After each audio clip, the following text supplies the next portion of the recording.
ശോഭയേറും വിൺപുരിയിൽ ഞാൻ കേൾക്കും നാഥനിമ്പസ്വരം. ദൂരമോ വിദൂരമല്ല, ഞാൻ കാണും പ്രാണനാഥനെ ശോഭയേറും വിൺപുരിയിൽ. ഞാൻ കേൾക്കും നാഥനിമ്പസ്വരം.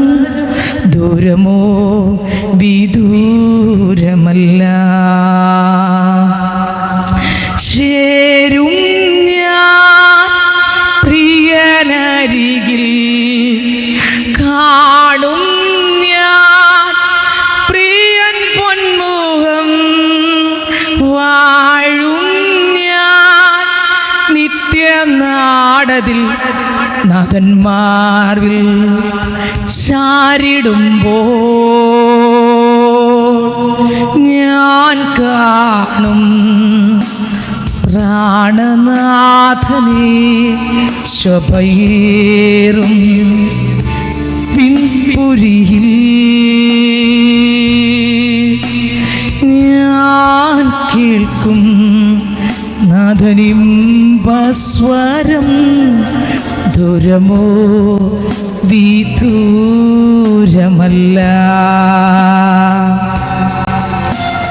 ഞാൻ കാണും പ്രാണനാഥനെ ശോഭയേറും വിൺപുരിയിൽ. ഞാൻ കേൾക്കും നാഥനിമ്പസ്വരം.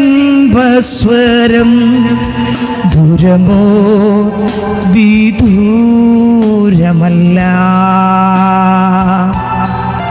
ഹല്ലേലൂയ. ദൈവത്തിന് അത്ഭുതം നാം വാഴ്ത്തപ്പെടുമാറാകട്ടെ. എല്ലാവർക്കും വേദപുസ്തകം തുറക്കാം. 2 കൊരിന്ത്യർ ലേഖനം അതിൻ്റെ 12-ാം അധ്യായം. 2 കൊരിന്ത്യർ ലേഖനം 12-ാം അധ്യായം അതിൻ്റെ 9-ാം വാക്യം വായിച്ചാട്ടെ. 9-ാം വാക്യം. 2 കൊരിന്ത്യർ ലേഖനം 12-ാം അധ്യായം അതിൻ്റെ 9-ാം വാക്യം.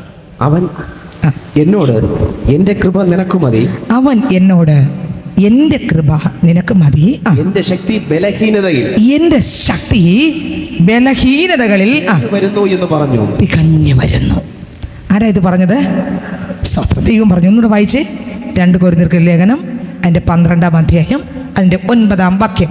അവൻ എന്നോട് എൻ്റെ കൃപ നിനക്ക് മതി. യേശു അപ്പോസ്തലനാകുന്ന പൗലോസിനോട് എൻ്റെ കൃപ നിനക്ക് മതി. ജീസസ്, ഇതിലപ്പുറം ഒന്നുമില്ല. കർത്താവ് പറയുകയാണ്, ഒരു പ്രത്യേക സാഹചര്യത്തിൽ ഈ മനുഷ്യൻ ദൈവസന്നിധി പ്രാർത്ഥിക്കുകയാണ്, കർത്താവേ എനിക്കൊരു വിടുതൽ വേണം. എന്താണ് പ്രാർത്ഥിച്ചത്? ഒരു വിടുതലിനായി പ്രാർത്ഥിച്ചു. കർത്താവേ എൻ്റെ പ്രയാസം മാറണം, എൻ്റെ ക്ഷീണം മാറണം, എൻ്റെ പ്രതിസന്ധി മാറണം, ഇന്ന അവസ്ഥകളിലൂടെ ഞാൻ കടന്നു പോയിക്കൊണ്ടിരിക്കുകയാണ്. അപ്പച്ചാ എൻ്റെ ജീവിതത്തിനകത്തൊരു മാറ്റം വരണം, എൻ്റെ ജീവിതത്തിനകത്ത് പ്രശ്നങ്ങൾക്കൊരു മാറ്റം വരണം. കർത്താവേ അപ്പൻ്റെ ശക്തി എൻ്റെ മേൽ പകരണം. കർത്താവ് എനിക്ക് എന്നെ വിടുവിക്കണമേ എന്ന് ദൈവത്തോട് പ്രാർത്ഥിക്കുമ്പോൾ ദൈവം 3 വട്ടം പ്രാർത്ഥിച്ചു എന്നാ തൊട്ട് മുമ്പിൽ 8-ാം വാക്യം വായിച്ചേ. അതെന്നെ വിട്ട് നീങ്ങേണ്ടതിനെ ഞാൻ 3 വട്ടം കർത്താവിനോട് അപേക്ഷിച്ചു. ഞാൻ 3 വട്ടം ആരോട് പ്രാർത്ഥിച്ചു? ദൈവത്തോട് പ്രാർത്ഥിച്ചു. എന്ത് നീങ്ങാൻ? തൻ്റെ ജീവിതത്തിനകത്തുള്ള ശൂലം നീങ്ങാൻ, പ്രശ്നം നീങ്ങാൻ, പ്രതിസന്ധി നീങ്ങാൻ, പ്രതികൂലം നീങ്ങാൻ യേശുപ്പച്ചനോട് 3 വട്ടം ഈ മനുഷ്യൻ പ്രാർത്ഥിച്ചു. ഹല്ലേലൂയ. എല്ലാവരും കൂടെ നടന്ന് യേശുവിനെ കണ്ടിട്ട് ആരാധിച്ചപ്പോൾ ഇവൻ കണ്ടിട്ടല്ല ആരാധിച്ചത്.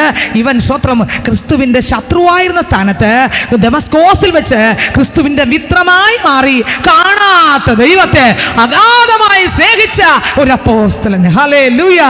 കണ്ടിട്ട് സ്നേഹിച്ചവനല്ല, പിന്നെ കാണാതെ. ഹല്ലേലൂയ. ബാക്കി 12 ശിഷ്യന്മാർ കണ്ടിട്ട് സ്നേഹിച്ച് ആരാധിച്ചപ്പോൾ, കണ്ടിട്ട് സ്നേഹിച്ച് ജീവിച്ചപ്പോൾ ഈ അപ്പോസ്തലൻ കണ്ടിട്ട് സ്നേഹിച്ചതല്ല, കാണാതെ. കാണാത്ത ദൈവത്തിൽ കാണാതെ. യേശു കർത്താവ് പറഞ്ഞു, തോമസേ ഹല്ലേലൂയ, കാണാതെ വിശ്വസിച്ചവർ ഭാഗ്യവാന്മാർ. ഓ സ്തോത്രം. ഞാൻ കണ്ടിട്ടല്ലാതെ, ഞാൻ വിരലിട്ടിട്ടല്ലാതെ, ആ മുറിവിൽ തൊട്ടിട്ടല്ലാതെ ഞാൻ വിശ്വസിക്കില്ലെന്ന് ചിലർ പറയുമ്പോൾ സ്തോത്രം അപ്പോസ്തലൻ പറയുകയാണ്, ഓ ദമസ്കോസിൽ വെച്ച് ഒരു കുറ്റവാളിയെപ്പോലെ ഒരു പാവിയായി വന്ന് എന്നെ പിടിച്ചൊരു ദൈവത്തെ, വേറെ ഒരു ക്വസ്റ്റ്യനും എൻ്റെ ദൈവത്തെ ഞാൻ സ്തോത്രം നേരിട്ട് കണ്ടില്ലല്ലോ എന്നിട്ട് വിശ്വസിക്കുന്നല്ല, കാണാതെ വിശ്വസിച്ചുകൊണ്ട്. ഓ എൻ്റെ കൂടെ ആരുണ്ട്? ഇന്ന് ഇതിനകത്തിരിക്കുന്ന പൈതലെ കാണാതെ വിശ്വസിച്ചുകൊണ്ട്. അവിടെയാണ് അത്ഭുതം നടക്കുന്നത്. കാണാതെയുള്ള വിശ്വാസം. എൻ്റെ ദൈവം എൻ്റെ കൂടെ ഉണ്ടെന്നുള്ള വിശ്വാസം, എൻ്റെ ദൈവമാണ് എന്നെ വിളിച്ച് വേർതിരിച്ചിരിക്കുന്ന വിശ്വാസം. ഈ പ്രശ്നങ്ങളൊന്നും ദൈവം കാണാതെ അല്ല, ഈ പ്രതിസന്ധി ഒന്നും ദൈവം കാണാതെ അല്ല, എൻ്റെ ഭവനത്തിനകത്ത് നടക്കുന്ന ഈ കഷ്ടപ്പാടുകൾ ദൈവം കാണാതെ അല്ല, ഇതെല്ലാം ദൈവം കാണുന്നുണ്ട്. ഇതിൻ്റെ നടുവിൽ എൻ്റെ ദൈവം എൻ്റെ കൂടെ ഉണ്ട്.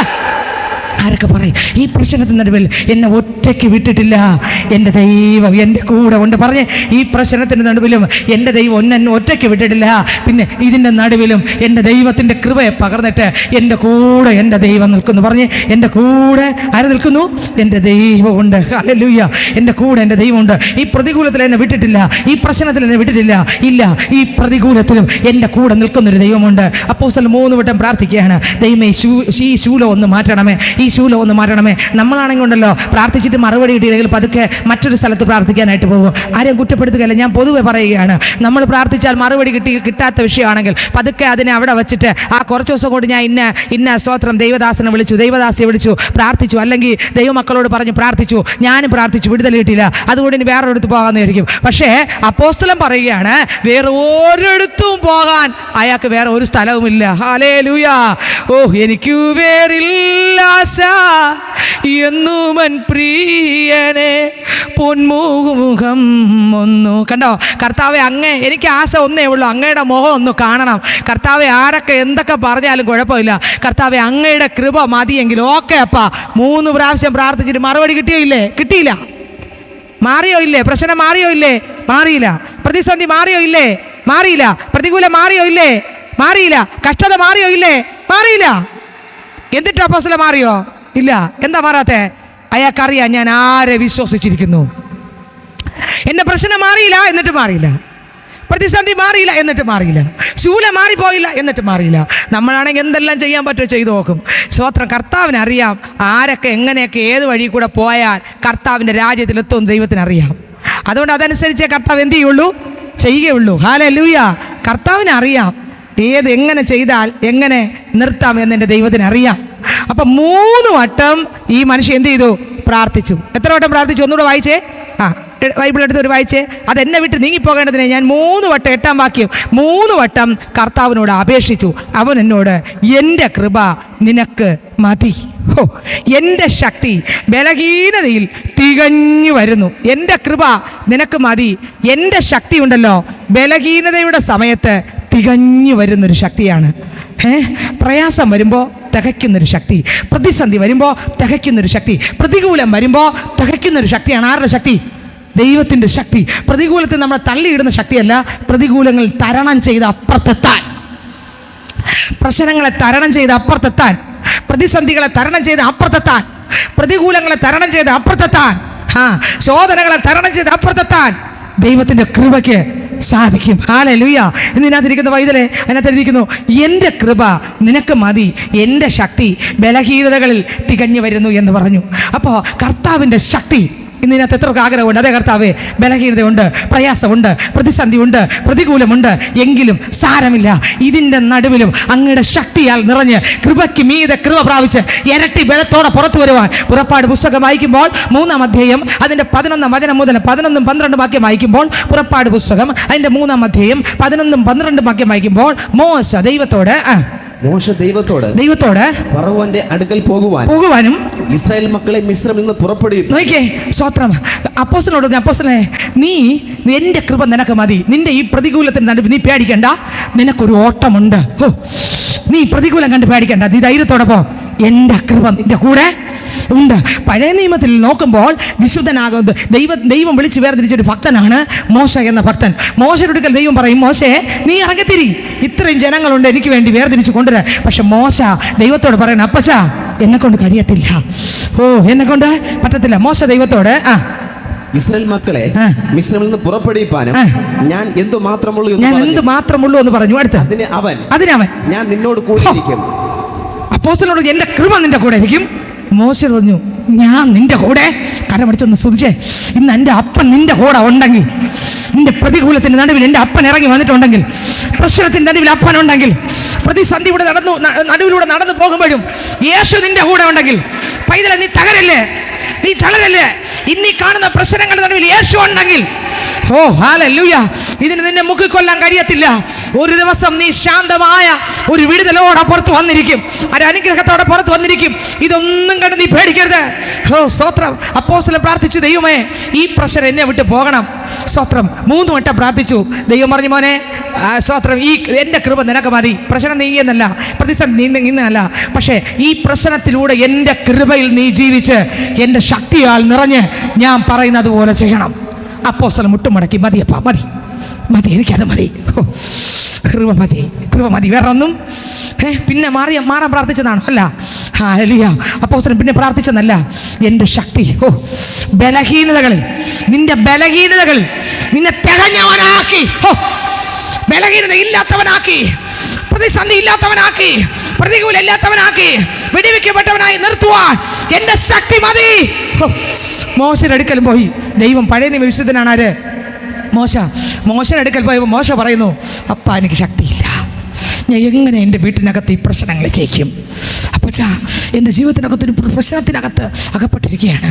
ഞാൻ എങ്ങനെ, എനിക്ക് ക്ഷമിക്കാൻ പറ്റുന്നില്ല, എനിക്ക് സഹിക്കാൻ പറ്റുന്നില്ല, എനിക്ക് താഴാൻ പറ്റുന്നില്ല.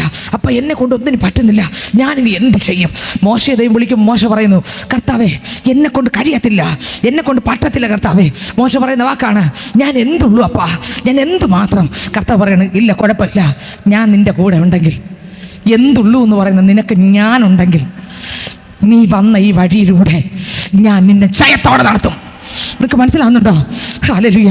നീ എനക്ക് ഒരു പക്ഷെ ഒന്നിനും കഴിവില്ലായിരിക്കാം, പക്ഷെ നിന്നെ വിളിച്ച ദൈവത്തിന് എല്ലാത്തിനും കഴിവുണ്ട്. പറഞ്ഞേ, എനിക്കൊരു ശക്തിയുമില്ലെങ്കിലും എന്നെ വിളിച്ച ദൈവത്തിന് എല്ലാം കരുതുവാനും നടത്തുവാനും, പ്രതികൂലങ്ങളിലൂടെ, പ്രശ്നങ്ങളിലൂടെ ജയത്തോടെ ഈ പാവത്തെ ജയിച്ച്, ഈ അന്ധകാര ശക്തികളെ ജയിച്ച്, ഈ ദുഷ്ടന്റെ മേഖലകളെ ജയിച്ച് പുറത്തെടുക്കുവാൻ ഈ ദൈവം മതിയായവനാണ്.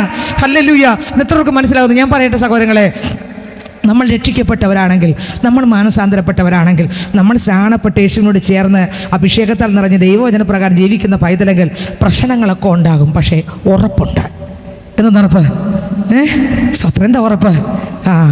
ഒരു കുഴപ്പമില്ല, എനിക്കെൻ്റെ യേശു ഉണ്ടെങ്കിൽ പ്രശ്നം സാരമില്ല, പ്രതിസന്ധി സാരമില്ല. ഇതിൻ്റെ അപ്പുറത്തൂടെ ഒരു തിളങ്ങുന്ന മുത്തായി ഞാൻ വരികയും ചെയ്യും.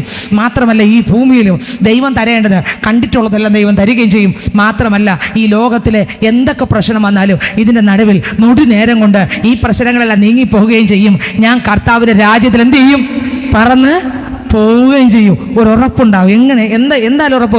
രക്ഷിക്കപ്പെട്ടിട്ടുണ്ടെങ്കിൽ, മാനസാന്തരപ്പെട്ടിട്ടുണ്ടെങ്കിൽ, സ്നാനപ്പെട്ടിട്ടുണ്ടെങ്കിൽ. ഓ സ്തോത്രം. ഞാൻ സ്നാനപ്പെട്ടപ്പോൾ എൻ്റെ സന്തോഷം എന്ന് പറഞ്ഞാൽ, എനിക്ക് അറിഞ്ഞൂടെ, ഈ ലോകത്തിൽ എന്ത് കൊണ്ടുവച്ചാൽ എനിക്ക് ആ സന്തോഷത്തിൻ്റെ മുമ്പ് നിൽക്കാൻ പറ്റുന്നത്. ഇപ്പോഴും ചിന്തിക്കാറുണ്ട് ആ സ്നാനപ്പെട്ട ആ സന്തോഷം. സ്നാനപ്പെട്ട് കരകയറിയപ്പോൾ എനിക്ക് പിന്നെ മുഴുവൻ, ഈ ലോകം മുഴുവനും കൊണ്ട് എൻ്റെ മുമ്പിൽ വെച്ചാലും എനിക്ക് വേണ്ട. കാരണം എന്തറിയാമോ? അതിനേക്കാളുള്ള സന്തോഷം, അതിനേക്കാളുള്ളൊരു സമാധാനം, അതിനേക്കാളുള്ളൊരു ആശ്വാസം, അതിനേക്കാളും വിലപിടിപ്പുള്ള എൻ്റെ യേശുവിനെ എനിക്ക് കിട്ടിയപ്പോൾ ഈ ലോകത്തിലുള്ള ദുഃഖങ്ങളൊന്നും ദുഃഖമല്ലാതായി മാറി. ഹല്ലേലൂയ. എനിക്ക് അറിഞ്ഞുകൂടാ, എനിക്ക് പറയാൻ അറിഞ്ഞുകൂടാ. എനിക്ക് ആ സ്നാനപ്പെട്ടപ്പോൾ എൻ്റെ സന്തോഷം എനിക്ക് പറഞ്ഞറിയിക്കാൻ പറ്റത്തില്ല. ആ സന്തോഷം ഇന്നുമുണ്ട്. കാരണം എന്തറിയാമോ? വേറെ ഒന്നുമല്ല, ആ സന്തോഷം ഇന്നുമുള്ള കാരണം വേറെ ഒന്നുമല്ല. ഓ, എൻ്റെ അപ്പനോട് ചേരാൻ പറ്റിയ ഭാഗ്യം. ഈ പ്രശ്നം, ഈ ലോകത്തിൽ ഒരു പ്രശ്നം കഴിയുമ്പോൾ അടുത്തൊരു പ്രശ്നം നമുക്ക് വന്നിരിക്കും. പക്ഷേ കർത്താവ് പറഞ്ഞ വചനത്തിലൂടെയാണ് ഞാനും നിങ്ങൾ ജീവിക്കുന്നെങ്കിൽ പ്രശ്നം വന്നും പോയി നിൽക്കും, പക്ഷേ കൃപ വന്നും പോയുമല്ല. 24 മണിക്കൂറും പ്രശ്നം വന്നും പോയി നിൽക്കും, പ്രതിസന്ധി വന്നും പോയി നിൽക്കും, പ്രതികൂലം വന്നും പോയി നിൽക്കും. ഹല്ലേലൂയ. പ്രതിസന്ധികൾ വന്നും പോയി നിൽക്കും, പക്ഷെ കൃപ വന്നും പോയി നിൽക്കുന്നതല്ല. പിന്നെയോ, കൃപ എപ്പോഴും നമ്മളെ ജയത്തോടെ പ്രതികൂലങ്ങളെ ജയിച്ച്, പ്രശ്നങ്ങളെ ജയിച്ച്, തീച്ചൂളകളെ ജയിച്ച്. ഹല്ലേലൂയ. ആമേ.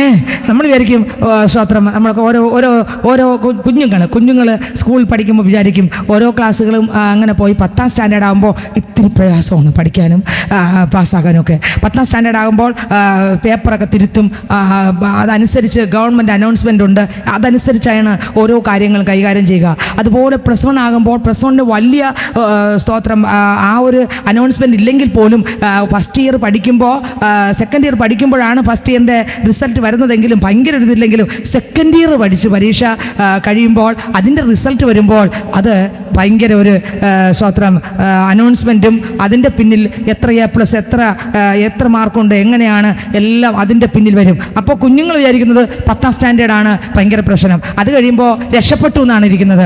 10നേക്കാളും അപ്പുറമാണ് +1. അങ്ങോട്ട് പോകുമ്പോൾ +2 അതിനേക്കാളും +1 പോകുമ്പോൾ സ്വത്രം പലപ്പോഴും അറിയത്തില്ല. ഇതിൽ ബയോളജി സയൻസ് ഭയങ്കര പ്രയാസമുള്ളൊരു വിഷയമാണ്. ബയോളജി സയൻസ് നമ്മളെല്ലാവരും ചിന്തിക്കുന്നത് അത് തന്നെ എടുത്താൽ ഏതിൽ വേണോ നമുക്ക് പഠിക്കാം. ഞാൻ ചിന്തിക്കുന്ന കാര്യമാണ് ഏത് വേണോ പഠിക്കാം. പക്ഷെ അതിലോട്ട് കടക്കുമ്പോഴാണ് നമ്മൾ വിചാരിക്കുക അതൊന്നും സാരമില്ല, അതൊക്കെ പഠിച്ചെടുക്കാൻ ചെല്ലുമ്പോഴാണ് ഓരോ കാര്യങ്ങളും പഠിച്ച് അതിൻ്റെ സ്വത്രം റെക്കോർഡുകൾ എഴുതി പടം വരച്ച് അതിൻ്റെ സ്വത്രം അതിൻ്റെ ഓരോ കാര്യങ്ങളും ചെയ്യുമ്പോൾ അതിലാണ് നമ്മൾ വിചാരിക്കും അയ്യോ 10ാം സ്റ്റാൻഡേർഡ് പോലല്ല, ഇത് ഭയങ്കര പ്രശ്നം. ഇതിനെ കൊണ്ട് പറ്റുന്നില്ല, ഇതെനിക്ക് ഈ ഫിസിക്സ് പറ്റുന്നില്ല, അതിൻ്റെ ആ കാൽക്കുലേഷൻ ക്ലിയർ ആകുന്നില്ല, അത് ഞാൻ ചെയ്തപ്പോൾ അത് കറക്റ്റായി കിട്ടിയില്ല, അത് പ്രാക്ടിക്കൽ ചെയ്തപ്പോൾ അത് കിട്ടേണ്ട രീതി കറക്റ്റായിട്ട് അത് ചെയ്തില്ല, ഞാൻ ആഡ് ചെയ്തതെല്ലാം തെറ്റിപ്പോയി, ഞാൻ ചെയ്തതെല്ലാം മാറിപ്പോയി, സ്വത്രം ചേർക്കേണ്ടതല്ല ചേർത്തത്, അതുകൊണ്ട് എനിക്ക് വന്ന റിസൾട്ട് മറ്റൊന്നായിരുന്നു എന്ന് നമ്മൾ ഭാരപ്പെടും. എന്നാൽ അതൊന്നും ജയിച്ച് കിട്ടാൻ വേണ്ടി നമ്മൾ ആ കടമ്പ കടക്കാൻ വളരെയധികം ഭാരപ്പെടുകയും പ്രാർത്ഥിക്കുകയും പഠിക്കുകയൊക്കെ ചെയ്യും. നമ്മൾ വിചാരിക്കും അതോടെ തീർന്നു, ഇതിൻ്റെ അപ്പുറത്താണ് അടുത്തത്. അത് കഴിയുമ്പോൾ അതിൻ്റെതും ഓരോ ദിവസം കഴിയുമ്പോഴും പ്രശ്നം കൂടുന്നു. ഒന്ന് പഠിച്ച് തീർന്നെങ്കിൽ, പഠിച്ച് തീരുമ്പോൾ അടുത്തൊരു കാര്യം ഒരു ജോലി കിട്ടിയെങ്കിൽ. ചിന്തിച്ച് നോക്കിയ പ്രശ്നം കൂടുകയാണോ കുറയുകയാണോ? ഇനി ജോലി കിട്ടുമ്പോൾ അടുത്തൊരു കല്യാണം അല്ലേ? ചിലപ്പോൾ ജോലി കിട്ടുമ്പോൾ കല്യാണം നോക്കും, അല്ലെങ്കിൽ കല്യാണം നോക്കും. അപ്പോൾ വിചാരിക്കും കല്യാണമൊക്കെ കഴിച്ച് സന്തോഷത്തോടെ ജോലിക്കൊക്കെ പോയി ഒരു ഗവൺമെൻറ് ജോലി അല്ലെങ്കിൽ എവിടെ ആരെങ്കിലും ജോലി കിട്ടിയാൽ സന്തോഷമായി. ഇതുവരെയുള്ള സന്തോഷമല്ല, പിന്നെ ഇതിനേക്കാളും 100 മടങ്ങ് പ്രശ്നമാണ്. അത് കഴിയുമ്പോൾ അടുത്ത് കുഞ്ഞുങ്ങൾ കിട്ടാനുള്ള ദുഃഖമായിരിക്കും, കരച്ചിലായിരിക്കും, പ്രാർത്ഥനയായിരിക്കും, വിളിയായിരിക്കും. അത് നമ്മൾ വിചാരിക്കും കുഞ്ഞുങ്ങൾ കിട്ടിക്കഴിഞ്ഞാൽ നമുക്ക് വളരെ സന്തോഷം കിട്ടും, ഭർത്താവിൽ നിന്ന് സന്തോഷം കിട്ടും, ഭാര്യയിൽ നിന്ന് സന്തോഷം കിട്ടും, ദേശത്തു നിന്ന് സന്തോഷം കിട്ടുമ്പോൾ ഇതിൻ്റെ 100 മടങ്ങ് പ്രശ്നമാണ് അത് കഴിഞ്ഞാൽ. ഇനി കുഞ്ഞുങ്ങൾ കിട്ടി അവർ വളരുമ്പോൾ ക്ലാസ്സിൽ പോകുമ്പോൾ അതിനേക്കാളും 100 മടങ്ങ് പ്രശ്നം. പിന്നെ കുഞ്ഞുങ്ങളുടെ വിഷയമായിരിക്കും, പിന്നെ കുഞ്ഞുങ്ങളെ മര്യാദയില്ലാത്തതായിരിക്കും. നിങ്ങൾ ചിന്തിച്ച് നോക്കിയാൽ പ്രശ്നം കൂടിയോ കുറഞ്ഞോ? ഇനി അങ്ങോട്ട് പോകുമ്പോൾ കുഞ്ഞുങ്ങളെ കല്യാണ പ്രായമായി, കുഞ്ഞുങ്ങളെ കല്യാണം നോക്കുമ്പോൾ ആ പയ്യൻ എങ്ങനെയുള്ളതാണ്, ആ പെൺകുട്ടി, പിന്നെ അവിടെ അതിനേക്കാളും തീ. ഇനി കല്യാണം കഴിച്ചു കൊടുത്താൽ അവിടെ പ്രശ്നമാണെങ്കിൽ ആ അമ്മയും അപ്പനും അതിനേക്കാളും തീ. നോക്കിയേ, ശ്രദ്ധിച്ചോ, തീ മാറുമോ? പക്ഷേ ഈ തീയെ ജയിക്കാനൊരു കൃപയുണ്ട്, അതാണ് യേശുവിൻ്റെ കൃപ. ഹല്ലേലൂയ. ഇനി അങ്ങോട്ട് പോകുമ്പോൾ മക്കളും നമുക്ക് കാണത്തില്ല, മരുമക്കളും കാണത്തില്ല, ചെറുമക്കളും കാണത്തില്ല. അയ്യോ എല്ലാം തീർന്നോ? പിന്നെ ഇതുവരെ ഉള്ളതുമല്ല, പിന്നെ ഒന്ന് ശ്വാസം പോകാം. ഹല്ലേലൂയ. ബലഹീനതകളിൽ തികഞ്ഞു വരുന്നതാണ് ദൈവത്തിൻ്റെ കൃപ. ഹല്ലേലൂയ. ബലഹീനതകളിൽ തികഞ്ഞു വരുന്നതാണ് ദൈവത്തിൻ്റെ കൃപ. നമ്മൾ ഓരോ ഘട്ടങ്ങളിലൂടെ പോകുമ്പോൾ തീ മാറി മാറി കൂടിക്കൊണ്ടേയിരിക്കും, പ്രശ്നം കൂടിക്കൊണ്ടേയിരിക്കും. അവസാനം വരെ പ്രശ്നമേ ഈ ലോകത്തിലുള്ളൂ. പക്ഷേ ക്രിസ്തുവിൻ്റെ വചനപ്രകാരം ജീവിക്കുന്നൊരു പൈതലിന് പ്രശ്നമില്ലെന്നല്ല, ഉണ്ട്. പക്ഷെ പ്രശ്നം വന്നതും പോയതും അറിയുന്നില്ല. കാരണം എന്താ? ആ കൃപയ്ക്കകത്തായിരുന്നു. കൃപ മതി യേശുനാഥ, തവ കൃപ മതി എന്നുമെന്നിൽ, ബലഹീന വേളകളിൽ ബലം നൽകും കൃപ മതിയേ, ബലഹീന വേളകളിൽ ബലം നൽകും കൃപ മതിയേ, കൃപ മതി യേശുനാഥ, തവ കൃപ മതി എന്നുമെന്നിൽ,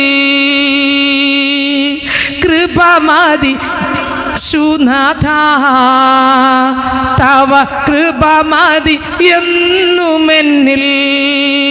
ഹല്ലേലൂയ. ഞാൻ പറയട്ടെ, സ്വത്രം എല്ലാത്തിനും എല്ലാ പ്രശ്നങ്ങളും ഓരോരോ പ്രശ്നം കഴിയുമ്പോൾ ഓരോരോ പ്രശ്നങ്ങൾ കഴിയുമ്പോൾ അടുത്തടുത്ത് വലിയ വലിയ പ്രശ്നങ്ങൾ, പ്രതിസന്ധികൾ, പ്രതികൂലങ്ങൾ ഇങ്ങനെ വന്നിട്ടേയിരിക്കും. പ്രശ്നങ്ങളും പ്രതിസന്ധികളും പ്രതികൂലങ്ങളും ഇങ്ങനെ വന്നിട്ടേയിരിക്കും. പക്ഷേ ക്രിസ്തുവിൻ്റെ വചനപ്രകാരം രക്ഷിക്കപ്പെട്ടും മാനസാന്തരപ്പെട്ടും സ്നാനപ്പെട്ടും അഭിഷേകം പ്രാപിച്ചും ദൈവകൃപയിലൊക്കെ ജീവിച്ച് ആ ദൈവത്തിൻ്റെ സാന്നിധ്യത്തിലാണ് ഒരു ദൈവ പൈതൽ ആറ്റടിക്ക് നട്ടിരിക്കുന്നതും തക്ക കാലത്ത് ഫലം കായ്ക്കുന്നതും ഇല വാടാത്തതുമായ ഒരു വൃക്ഷം പോലെ ആ ആറ്റിൻ്റെ അരികത്താണ് നട്ടിരിക്കുന്നതെങ്കിൽ പ്രതികൂലം ഇല്ലെന്നല്ല, കാറ്റില്ലെന്നല്ല. ഒന്നാം സങ്കീർത്തനമാണ് ഞാൻ പറഞ്ഞത്. കാറ്റില്ലെന്നല്ല, പ്രശ്നം ഇല്ലെന്നല്ല, പ്രതിസന്ധി ഇല്ലെന്നല്ല. പ്രതിസന്ധിയുടെ നടുവിലും ആടി നിന്നാലും അത് തകരത്തില്ല. കാരണം എന്തെന്നറിയാമോ? ക്രിസ്തുവിൻ്റെ ആത്മാവിൻ്റെ നിറവിലാണ് അതിനെ നിങ്ങൾക്ക് എത്രയൊക്കെ വെളിപ്പെടുന്ന എനിക്ക് അറിഞ്ഞുകൂടാ. ക്രിസ്തുവിൻ്റെ കൃപയ്ക്കകത്താണ് നട്ടിരിക്കുന്നത്, ക്രിസ്തുവിൻ്റെ സാന്നിധ്യത്തിനകത്ത് നട്ടിരിക്കുന്നത്. കാറ്റുണ്ട്, വെള്ളപ്പൊക്കമുണ്ട്, തിരമാലയുണ്ട്, പ്രശ്നമുണ്ട്, പ്രതിസന്ധിയുണ്ട്, വെയിലുണ്ട്, എല്ലാ പ്രശ്നങ്ങളും ഉണ്ട്. പക്ഷെ അത് തകരാൻ ദൈവം വിടത്തില്ല. അതിൻ്റെ ഇല എപ്പോഴും പച്ചയായിരിക്കും. എന്തറിയാമോ? കൃപയ്ക്കകത്താണ്. പേടിക്കാനൊന്നുമില്ല. എന്തോന്നാ പേടിക്കയില്ലാത്ത? എന്നായിരുന്നാലും ഇവിടെ വിട്ട് പോകുമ്പോൾ അവിടെ കാണുന്നുള്ളൊരു ഉറപ്പും ഈ വചനം ഇതിലൂടെ ജീവിക്കുന്ന പൈതലിനുണ്ട്. അല്ലെങ്കിൽ ഒരു ഉറപ്പും ഒരൊറപ്പും കാണില്ല. പക്ഷെ ഉറപ്പ് പ്രാപിച്ചിട്ട് കർത്താവിനെ ആരാധിച്ച് വേറെ ആരെ നോക്കല്. രക്ഷിക്കപ്പെടേണ്ട പൈതങ്ങൾ വേറെ ആരെ നോക്കല്, രക്ഷിക്കപ്പെട്ടോളണം. സ്നാനപ്പെടേണ്ട പൈതങ്ങൾ അയ്യോ എൻ്റെ ചേട്ട ഇനി എന്തി പറയും, നിൽക്കല്ലേ. അത് അയാളെ നോക്കി, അമ്മയെ നോക്കി, അപ്പനെ നോക്കി എടുക്കേണ്ടതല്ല. നമ്മൾ യേശുവിനോട് ചേരാനാണ് സ്നാനം എടുക്കുന്നത്. നമ്മളെ ഭർത്താവും മക്കളും എല്ലാം ഇവിടെ മാത്രമേ ഉള്ളൂ. ഇവിടെ കഴിഞ്ഞു കഴിഞ്ഞാൽ ദൂതന്മാരാണ് നമ്മൾ അവിടെ പോകാനുള്ളത് നോക്കിക്കൊള്ളണം. നിങ്ങൾക്ക് മനസ്സിലായോ? ഹല്ലേലൂയ. കരങ്ങൾ ഹല്ലേലൂയ പറഞ്ഞേ. വേറെ ഒന്നും നോക്കല്ലേ. രക്ഷയും മാനസാന്തര സ്നാനം അഭിഷേകം ഇതിന് വീട്ടുകാരെയും നാട്ടുകാരെയും ബന്ധുക്കളെയും കൂട്ടുകാരെയും നമ്മളെ ജോലിക്ക് നിൽക്കുന്ന കൂട്ടുകാരെ ഒന്നും നോക്കരുത്. ഇവർക്ക് ആർക്കും നമ്മൾ രക്ഷിക്കാൻ പറ്റൂല. വചനം കേട്ട് കഴിഞ്ഞാൽ രക്ഷിക്കപ്പെട്ടോളും മാനസാന്തരപ്പെട്ട് സ്നാനപ്പെട്ടോളും ഇതൊന്നും പൈസ കൊടുക്കേണ്ടതാണ്. സ്നാനപ്പെട്ടോളും യേശുവിനോട് ചേർന്നോളണം, യേശുവിൻ്റെ കൂടെ അങ്ങ് ജീവിച്ചോളണം. ബാക്കിയൊക്കെ പിന്നെ. ഹല്ലേലൂയ. നിങ്ങൾക്ക് എത്രയൊക്കെ മനസ്സിലായി? അതൊരു ഉറപ്പാണ്, അതൊരു ധൈര്യമാണ്. എവിടെ പോകുമ്പോഴൊരു ധൈര്യമാണ്. കർത്താവ് ഇപ്പം വന്നാലും ഞാൻ പോകും, ഒരു പേടിയില്ല. അല്ലെങ്കിൽ എപ്പോഴും എന്തായിരിക്കും? ഒരു പേടിയൊക്കെ വന്നാൽ പോകില്ല, അയ്യോ ഞാൻ എന്ത് ചെയ്യും, ആ തീക്കകത്ത് പോകില്ല എന്നൊരു പേടി. മറ്റങ്ങനല്ല. പ്രശ്നമില്ലെന്നല്ല, പ്രശ്നമുണ്ട്, പ്രതിസന്ധി ഉണ്ട്. രക്ഷിക്കപ്പെട്ട പൈതൽ പ്രശ്നമില്ലെന്നാണോ? രക്ഷിക്കപ്പെട്ട പൈതലല്ലേ അപ്പോസ്തലൻ? പ്രതിസന്ധി ഇല്ലെന്നാണോ? എൻ്റെ കൃപ നിനക്ക് മതി. അപ്പോസ്തലനോട് പ്രതിസന്ധി മാറി തരാന്നല്ല പറഞ്ഞേ. എടാ നിനക്ക് എൻ്റെ കൃപ മതി. എൻ്റെ കൃപ നിനക്ക് വരുന്ന എല്ലാ ബലഹീന നടുവിലും, ഏതൊക്കെ വലിയ ബലഹീന തന്നാലും അതിൻ്റെ നടുവിലും നീ ജയത്തോടെ നടക്കും. നീ ചിരിച്ച് പ്രതികൂലങ്ങൾ എന്ത് ചെയ്യും? പുഞ്ചിരി കൊണ്ട് നേരിടും. കർത്താവിൻ്റെ കൃപയിൽ നിറഞ്ഞ് മുന്നോട്ട് പോകും. നിന്നെ തകർക്കാൻ ഒരു ശക്തിക്ക് കഴിയത്തില്ല. കാരണം ഈ പ്രശ്നങ്ങളെ തകർത്ത ശക്തിയാണ് കൃപ, ആ കർത്താവിൻ്റെ കൃപ. ഹല്ലേലൂയ. ഈ കൃപ നമ്മുടെ മേൽ ഉണ്ടെങ്കിൽ തകരേണ്ട കാര്യമില്ല. ഓരോ സെക്കൻഡും നമ്മളെ നടത്താൻ ഈ കൃപ മതിയായതാണ്.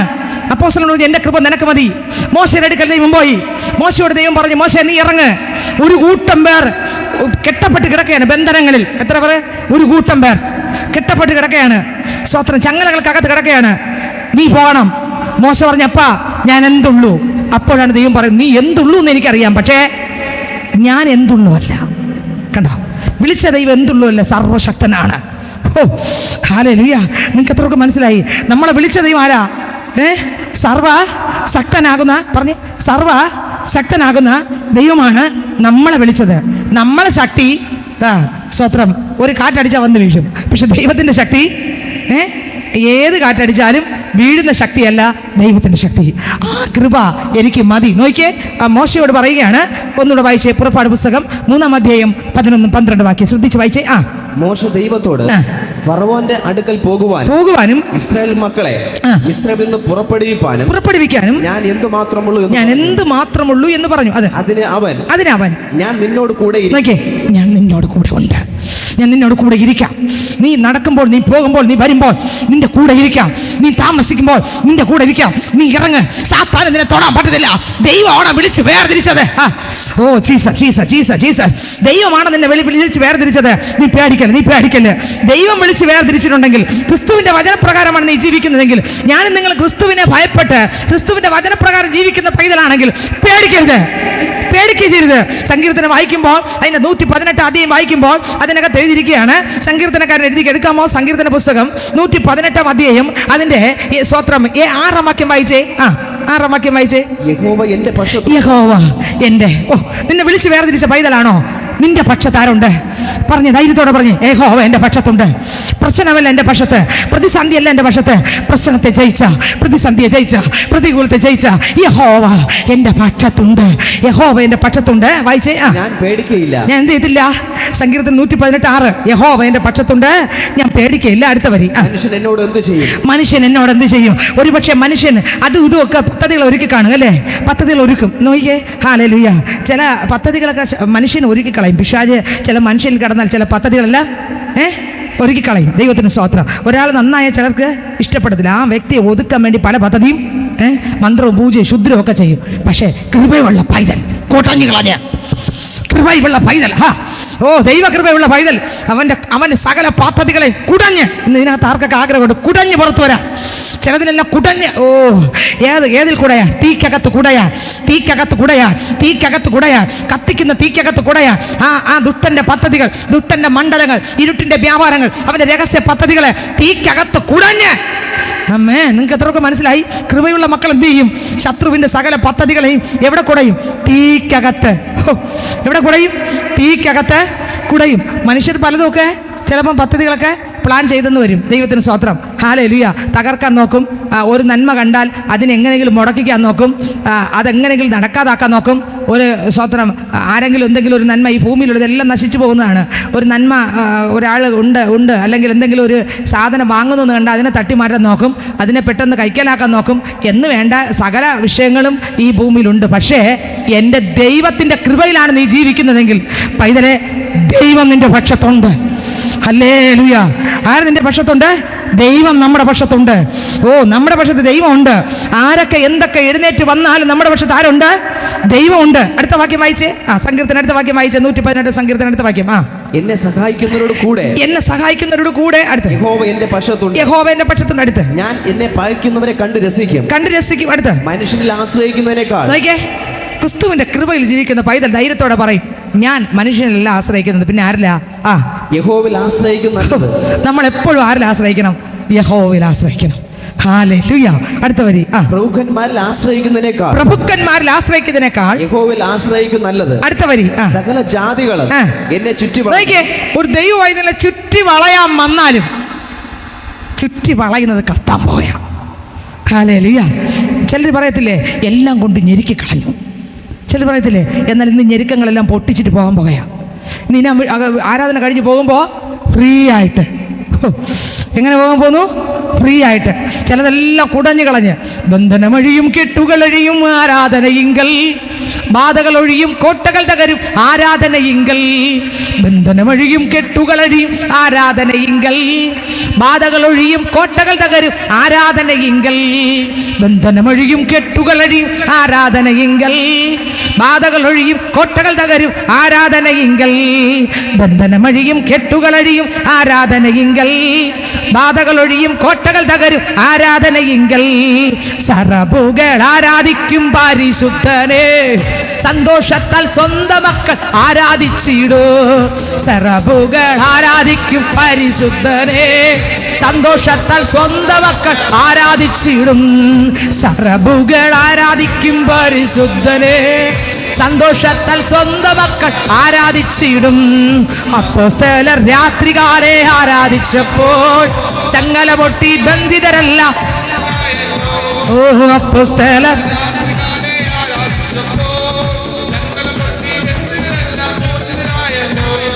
അപ്പോസ്തലർ രാത്രികാലെ ആരാധിച്ചപ്പോൾ അവിടെ ചങ്ങല പൊട്ടിയതുപോലെ ഇതിനകത്ത് പ്രാർത്ഥിക്കുമ്പോൾ ചങ്ങലകളെ പൊട്ടും, ബന്ധനങ്ങൾ അഴിയും, ദുഷ്ടമണ്ഡലം അഴിയും, ശത്രു പദ്ധതികൾ ഉടയും.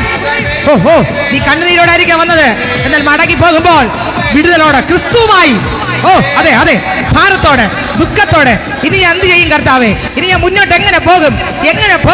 എന്ത് ചെയ്യും? ഇന്നതാണല്ലോ പ്രശ്നം എന്നായിരിക്കും നീ വന്നത്. പക്ഷെ നീ തിരിച്ചു പോകുമ്പോൾ ചിലതെല്ലാം വായിച്ചേ. സകല ജാതികളും. സങ്കീർത്തനം 118 10 വാക്യമാണ്.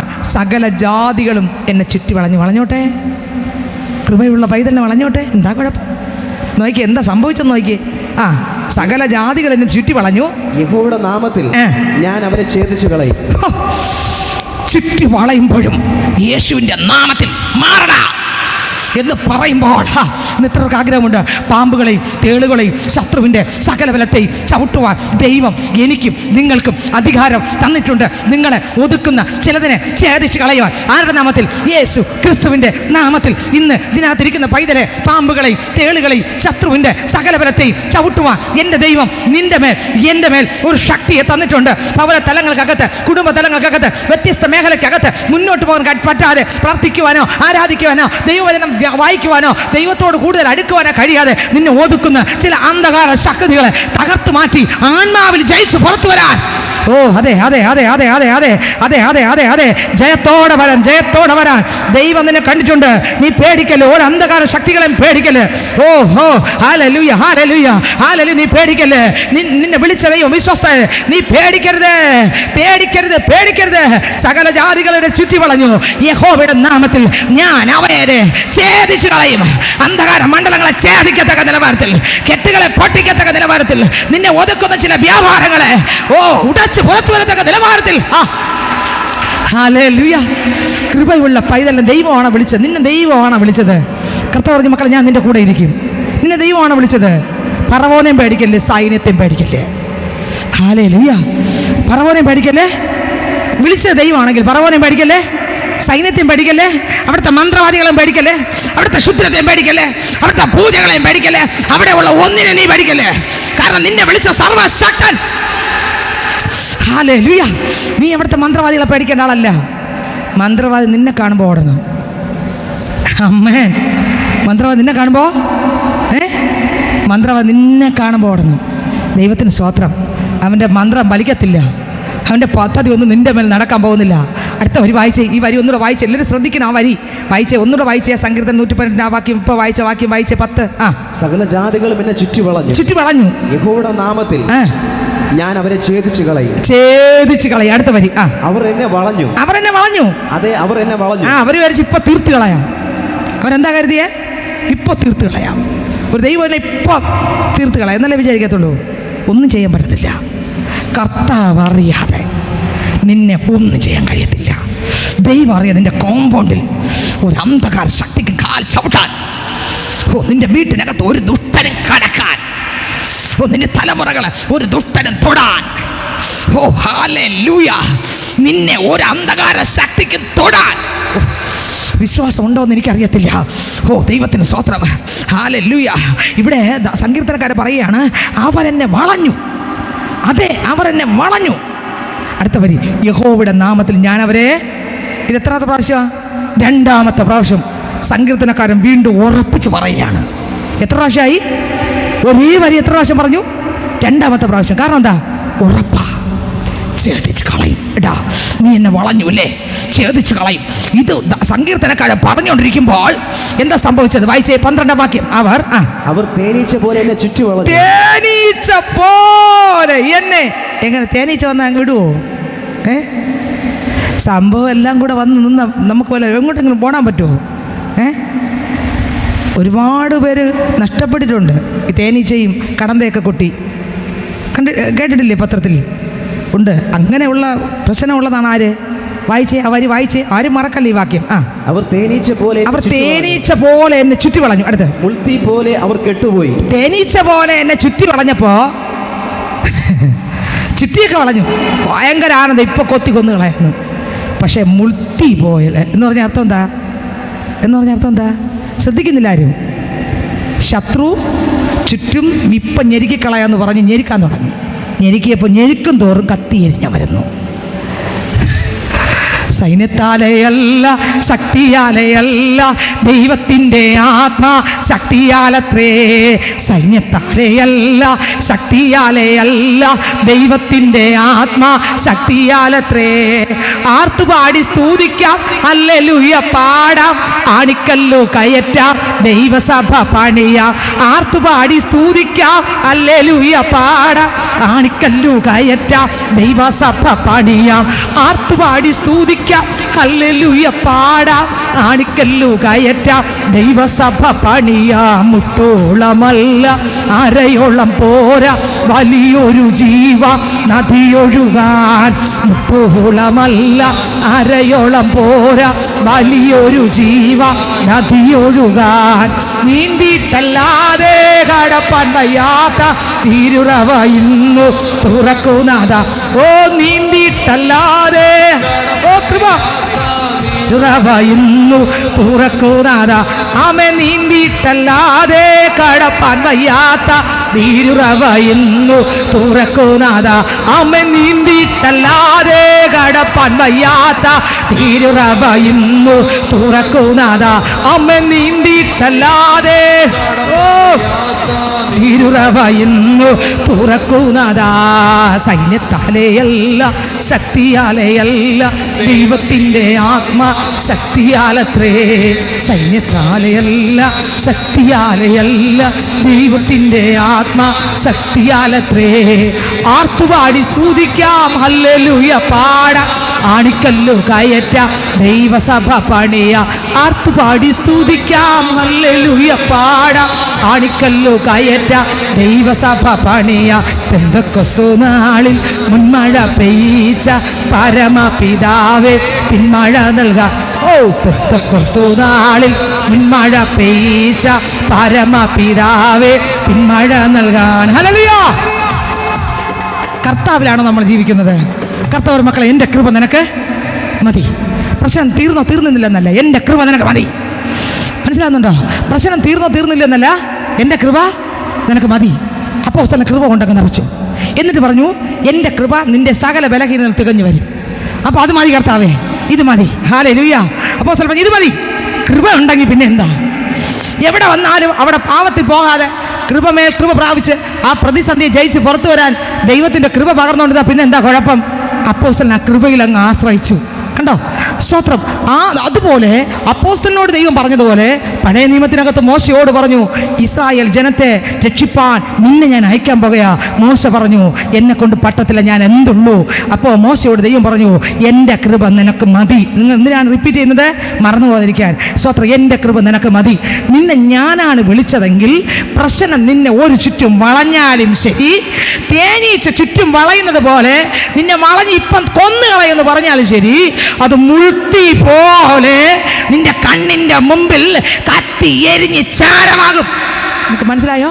മന്ത്രം കത്തി എരിഞ്ഞ് ചാരമാകും, പൂജ കത്തി എരിഞ്ഞ് ചാരമാകും, ശത്രുവിൻ്റെ പദ്ധതികൾ കത്തി എരിഞ്ഞ് ചാരമാകും, നിനക്കെതിരെ അന്ധകാര ശക്തി ഒരുക്കിയ സകല കേടികളും കത്തി എരിഞ്ഞ് ചാരമാകും. കാരണം നീ ഇറങ്ങിയത് മനുഷ്യൻ്റെ വിളി കേട്ടല്ല, ദൈവത്തിൻ്റെ വിളി കേട്ട് ഇറങ്ങിയതിനാലും അപ്പൻ്റെ കൃപയിൽ ജീവിക്കുന്നതിനാലും നിന്നെ തകർക്കാൻ ഓ ശത്രു എഴുന്നേറ്റ് വരുമ്പോൾ എൻ്റെ ദൈവം പറയും, അത് മുൾത്തീ പോലെ. ഓ ഹല്ലേലൂയ. എത്രയൊക്കെ സന്തോഷമുണ്ട് ഇത് കേട്ടപ്പോൾ. ഈ വചനം എനിക്ക് വെളിപ്പെട്ടപ്പോൾ എനിക്ക് ചാടി ഓടണമെന്ന് തോന്നി, സന്തോഷം കൊണ്ട്. കാരണം എന്നറിയാമോ? ക്രിസ്തുവിൽ ജീവിക്കുന്നൊരു പൈതലിനെ വളച്ചിൽ വരും, പക്ഷെ വളയും തോറും ഞെരുക്കും തോറും അവൻ കത്തി എരിഞ്ഞോണ്ടിരിക്കും. അവനെ തൊടാൻ പറ്റത്തില്ല. കൃപയുള്ള ആളിനെ തൊടാൻ പറ്റത്തില്ല. അഭിഷേകമുള്ളവനെ തകർക്കാൻ ഒരു ശക്തിക്കും. ആമേൻ ആമേൻ ആമേൻ ആമേൻ ആമേൻ. അഭിഷേകമുള്ള നിന്റെ വീട്ടിനകത്ത് കിടക്കാൻ, അഭിഷേകമുള്ള നിന്റെ നിന്റെ കുടുംബത്തെ തകർക്കാൻ ഒരു ശക്തിക്കും. ധൈര്യത്തോടെ പറ, അഭിഷേകമുള്ള പൈതലെ തകർക്കാൻ ഒരു ശക്തിക്കും. ഹല്ലേലൂയ. ദൈവത്തിൻ്റെ മകത്ത് അഭിഷേകമുള്ള പൈതലെ തകർക്കാൻ ഒരു ശക്തിക്കും കഴിയത്തില്ല. നോക്കിയേ, എങ്ങനെ വന്നു? ചുറ്റിയും വളഞ്ഞെന്നാ പറഞ്ഞേ. ആ വാക്ക് എങ്ങനെ വായിച്ചത്?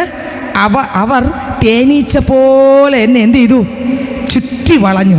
അടുത്ത് ചുറ്റി വളഞ്ഞ് പെട്ടെന്ന് വളഞ്ഞു, പക്ഷേ ഇരട്ടി സ്പീഡിൽ മുൾത്തി പോലെ അവർ കെട്ടുപോയി എന്ന് പറഞ്ഞ അർത്ഥം എന്താ?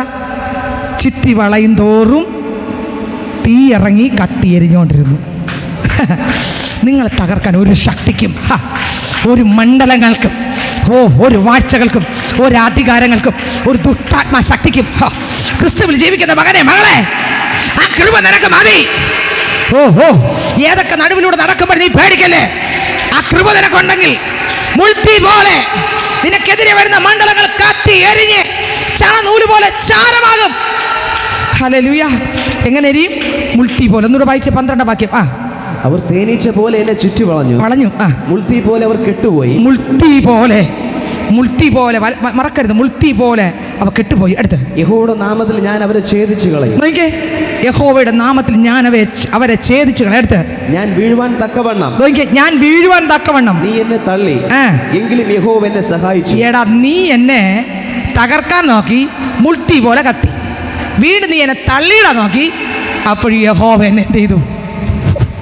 നിനക്ക് മനസ്സിലായോ? കത്തിക്കാൻ നോക്കി, കത്തിക്കാൻ വന്നവൻ കത്തി. 2, തള്ളിയിടാൻ നോക്കിയപ്പോൾ ആര് സഹായിച്ചു?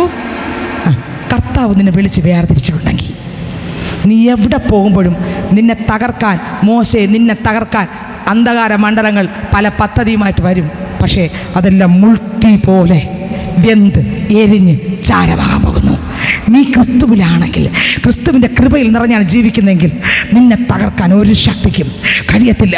പുറപ്പാട് 3:12 വാക്യം വായിക്കുമ്പോൾ അതിലെഴുതിയിരിക്കുന്നത് വായിച്ചേ. പുറപ്പാട് 3:12. അതിന് അവൻ, ഞാൻ നിന്നോട് കൂടെ ഇരിക്കും. നീ ജനത്തെ മിസ്രൈമിൽ നിന്ന് കൂട്ടിക്കൊണ്ടുവരുമ്പോൾ നിങ്ങൾ ഈ പർവ്വതത്തിങ്കൽ ദൈവത്തെ ആരാധിക്കുമെന്നുള്ളത് ഞാൻ നിന്നെ അയച്ചതിന് അടയാളമാകും. മോശയെ ദൈവം വിളിച്ചു. മോശയോട്, ഞാൻ നിന്റെ കൂടെ ഇരിക്കാം. അല്ലേ, നീ പേടിക്കണ്ട. നീ പോകുന്നിടത്തെല്ലാം മോശ ഓരോരോ ഒഴിവുതിര് പറയാൻ തുടങ്ങി. സ്തോത്രം. പുറപ്പാട് പുസ്തകം 4:10 മുതൽ അങ്ങോട്ട് 15 വരെ വായിക്കുമ്പോൾ 10-ാം വാക്യം മുതൽ വായിച്ചേ. മോശ യഹോവയുടെ കർത്താവേ മുമ്പേ തന്നെയും കർത്താവേ മുമ്പേ തന്നെയും നീ അടിയനോട് സംസാരിച്ച ശേഷവും ഞാൻ വാക്സാമർത്ഥ്യമുള്ളവനല്ല, ഞാൻ വിക്കനും തടിച്ച നാവുള്ളവനാകുന്നു എന്ന് പറഞ്ഞു. അടുത്ത് അതിന് യഹോവ അവനോട് മനുഷ്യന് വായി കൊടുത്തതാർ അല്ല, ഊമനെയും ചെകിടനെയും ആഴ്ച ഉള്ളവനെയും കുരുടനെയും ഉണ്ടാക്കിയതാർ യഹോവയെ ഞാനല്ലയോ? കണ്ടോ, ഇതിനകത്തിരിക്കുന്ന നമ്മൾ ഓരോരുത്തരും എന്തെന്ന് പറയുന്നത്, എനിക്ക് അതിനെ കൊണ്ട് പറ്റത്തില്ല, ഇതിന് പറ്റത്തില്ല, അതല്ലേ പറയുന്നത്. പക്ഷെ കർത്താവ് പറയുന്നത്, ഞാനല്ലേ നിങ്ങളെല്ലാവരും സൃഷ്ടിച്ച എന്നെ കൊണ്ട് പറ്റാതിരിക്കുമോ? ഹല്ലേലൂയ.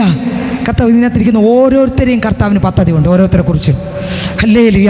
ഇതിനകത്തിരിക്കുന്ന ഓരോ വ്യക്തികളെ കുറിച്ച് ദൈവത്തിന് ചില പദ്ധതികളുണ്ട്. ഹല്ലേലൂയ. അതിനകത്ത് എഴുതിയിരിക്കുന്ന വായിച്ചേ. ആകയാൽ നീ ചെല്ലുക, ഞാൻ നിന്റെ വായോട് കൂടെ ഇരുന്ന് നീ സംസാരിക്കേണ്ടത് ഉപദേശിച്ചു. നിന്റെ വായോട് കൂടെ ഞാൻ ഇരിക്കും. എന്നിട്ട് നീ സംസാരിക്കേണ്ടത് ഞാൻ അവിടെ വന്ന്. നിന്നെ കർത്താവാണ് വിളിച്ചത്. സംസാരിക്കേണ്ടത് വായോട് കൂടെ ഇരുന്ന് സംസാരിക്കും. പോകുന്ന വഴിക്കും വരുന്ന വഴിക്കും ഭവനത്തിനകത്തും ആ കൃപയ്ക്കകത്ത് നിന്റെ കൂടെ ഇരുന്ന് സംസാരിക്കുവാൻ ദൈവം മതിയായവൻ. ആവർത്തന പുസ്തകം 33-ാം അധ്യായം 25 മുതൽ അങ്ങോട്ട് വായിക്കുമ്പോൾ അതിനകത്ത് എഴുതിയിരിക്കുന്നു. 25, 26, 27 വായിക്കുമ്പോൾ ആവർത്തന പുസ്തകം 33, 25, 26, 27 വാക്യം വായിക്കുമ്പോൾ നിന്റെ ഓടാമ്പൽ വായിച്ചേ. നിന്റെ ഓടാമ്പൽ ഇരുമ്പും താമ്രമായിരിക്കട്ടെ, നിന്റെ ബലം ജീവപര്യന്തം നിൽക്കട്ടെ. യശൂരിന്റെ ദൈവത്തെ പോലെ ഒരുത്തനുമില്ല. വായിച്ചേ. നിന്റെ ഓടാമ്പൽ ഇരുമ്പും താമ്രവുമായിരിക്കട്ടെ, നിന്റെ ബലം ജീവപര്യന്തം നിൽക്കട്ടെ. അടുത്ത യശൂരിന്റെ ദൈവത്തെ പോലെ ഒരുത്തനുമില്ല. യശൂരിന്റെ ദൈവത്തെ പോൽ വേറൊരു ദൈവമില്ല. യശൂരിന്റെ ദൈവത്തെ പോൽ വേറൊരു ദൈവമില്ല. എന്നെ സഹായിപ്പാൻ തൻ്റെ മഹിമയോടെ മേഘാരൂഢനായി വരും. എന്നെ സഹായിപ്പാൻ തൻ്റെ മഹിമയോടെ മേഘാരൂഢനായി വരും. യേശു ആൽഫ ഒമേഗ, യേശു ആദ്യൻ അന്ത്യൻ, യേശു ആൽഫ ഒമേഗ, യേശു ആദ്യൻ അന്ത്യൻ. ഹല്ലേലൂയ.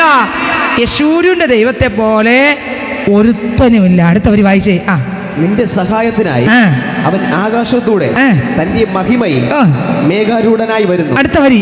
പുരാതനായ ദൈവം നിന്റെ സങ്കേതം, കീഴെ ശാശ്വത ഭുജങ്ങളുണ്ട്. അടുത്ത് അവൻ ശത്രുവിനെ നിന്റെ മുമ്പിൽ നീക്കിക്കളഞ്ഞു. മക്കൾ, നിന്നെ ദൈവമാണ് വിളിച്ച് വേർതിരിച്ചിട്ടുണ്ടെങ്കിൽ ശത്രുവിന്റെ മണ്ഡലങ്ങളെ ദൈവം നീക്കും. നിങ്ങൾക്ക് മനസ്സിലാകുന്നുണ്ടോ വചനം? ദൈവമാണ് വിളിച്ചിട്ടുണ്ടെങ്കിൽ, അപ്പോസ്തലനെ കൃപ മതി എന്ന് പറഞ്ഞു വിളിച്ചു, അവസാനം വരെ തള്ളിക്കളഞ്ഞോ? ഇല്ല, അവസാനം വരെ കൂടെ ഇരുന്നു. നമ്മൾ ദൈവമാണ് വിളിച്ചിട്ടുണ്ടെങ്കിൽ അവസാനം വരെ എന്ത് ചെയ്യും? നടത്താൻ മതിയാവും, തള്ളിക്കളയത്തില്ല. നമ്മുടെ പ്രശ്നങ്ങൾ കൊണ്ട് മാറത്തില്ല, പ്രതിസന്ധിയോട് നമ്മൾ മാറത്തില്ല.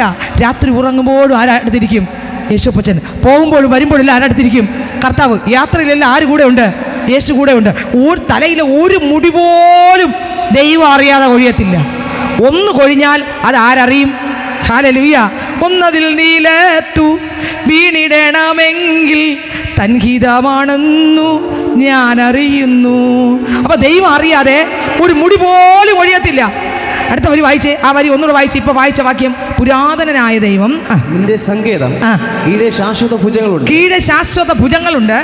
അവൻ ശത്രുവിനെ നിന്റെ മുമ്പിൽ നീക്കിക്കളഞ്ഞു. അവൻ ശത്രുവിനെ നിന്റെ മുമ്പിൽ നിന്ന് നീക്കിക്കളഞ്ഞ് സംഹരിക്ക എന്ന് കൽപ്പിച്ചിരിക്കുന്നു. കണ്ടോ, കർത്താവ് നിന്നെ വിട്ടിട്ട് ദൈവം മാറിപ്പോകുന്നവനല്ല, നിനക്കെതിരെയുള്ള അന്ധകാര മണ്ഡലങ്ങളെ തച്ചുടയ്ക്കുന്നവനാണ്, തകർക്കുന്നവനാണ്. സൈന്യത്തിൻ്റെ അധിപതിയായി ആ ദൈവം വന്നിട്ടുണ്ട്. യോശുവയുടെ പുസ്തകം 1-ാം അധ്യായം 9-ാം വാക്യം വായിക്കുമ്പോൾ വേദപുസ്തകം പറയുന്നു, യോശുവയുടെ പുസ്തകം അതിൻ്റെ 1-ാം അധ്യായം അതിൻ്റെ 9-ാം വാക്യം വായിക്കുമ്പോൾ വായിച്ചേ. യോശുവയുടെ പുസ്തകം അതിൻ്റെ 1-ാം അധ്യായം 9-ാം വാക്യം വായിച്ചേ. നിന്റെ ദൈവമായ യഹോവ, നിന്റെ ദൈവമാകുന്ന യഹോവ നീ പോകുന്നിടത്ത് ഒക്കെ നിന്നോട് കൂടെ ഉള്ളതുകൊണ്ട് ഉറപ്പും ധൈര്യമുള്ളവനായിരിക്കും. നിന്നോട് കൂടെ ഉണ്ട്, അതുകൊണ്ട് നീ എങ്ങനെ ഇരിക്കണം? ഉറപ്പും ധൈര്യമുള്ളവനായിരിക്കണം. അപ്പോസ്തലനെ വിളിച്ച് വേർതിരിച്ച് കൈവിട്ടോ? ഇല്ല. കൈവിട്ടോ? ഇല്ല. അവസാനം വരെ എന്ത് ചെയ്തു? ദൈവം കൂടെ നിന്നു. സ്തോത്രം. ആ മനുഷ്യൻ ക്രിസ്തുവിനെ കണ്ടുമുട്ടി പാവത്തിലേക്ക് പോയെന്നല്ല, ഓരോ ദിവസവും ആത്മാവിനാൽ നിറഞ്ഞ് ജീവിച്ചുകൊണ്ടിരുന്നു. അന്ത്യം വരെ ദൈവം വിശ്വസ്തനായി എന്ത് ചെയ്തു? കൂടെ നടന്നു. പ്രശ്നങ്ങൾ മുക്കിക്കൊല്ലാൻ നോക്കി, നടന്നോ? ഇല്ല. കാരണം എന്താ? അപ്പൻ്റെ കൂടെ നടന്നേ. അപ്പൻ ആ മനുഷ്യനിലും ആ മനുഷ്യൻ യേശുവിലുമായിരുന്നു. ആ ദൈവഭക്തനോടുകൂടെ ദൈവം ഉണ്ടായിരുന്നു. ദൈവവും ആ സ്വത്രം ക്രിസ്തുവിലായിരുന്നു ആ മനുഷ്യൻ്റെ ജീവിതം. അവസാനം വരെയും ദൈവം നടത്തി. മോശയെ നോക്കുമ്പോൾ അവസാനം വരെയും ദൈവം വിളിച്ചു, മോശയെ വിളിച്ച് വേർതിരിച്ചു. മോശയോടുകൂടെ ദൈവം ഇരുന്നു. ദൈവത്തിന് സ്വത്രം. എന്നാൽ ഒരിക്കൽ മോശയുടെ കൈ ഉയർത്തി നിൽക്കുമ്പോൾ എന്താ സംഭവിക്കുന്നത്? സ്വത്രം.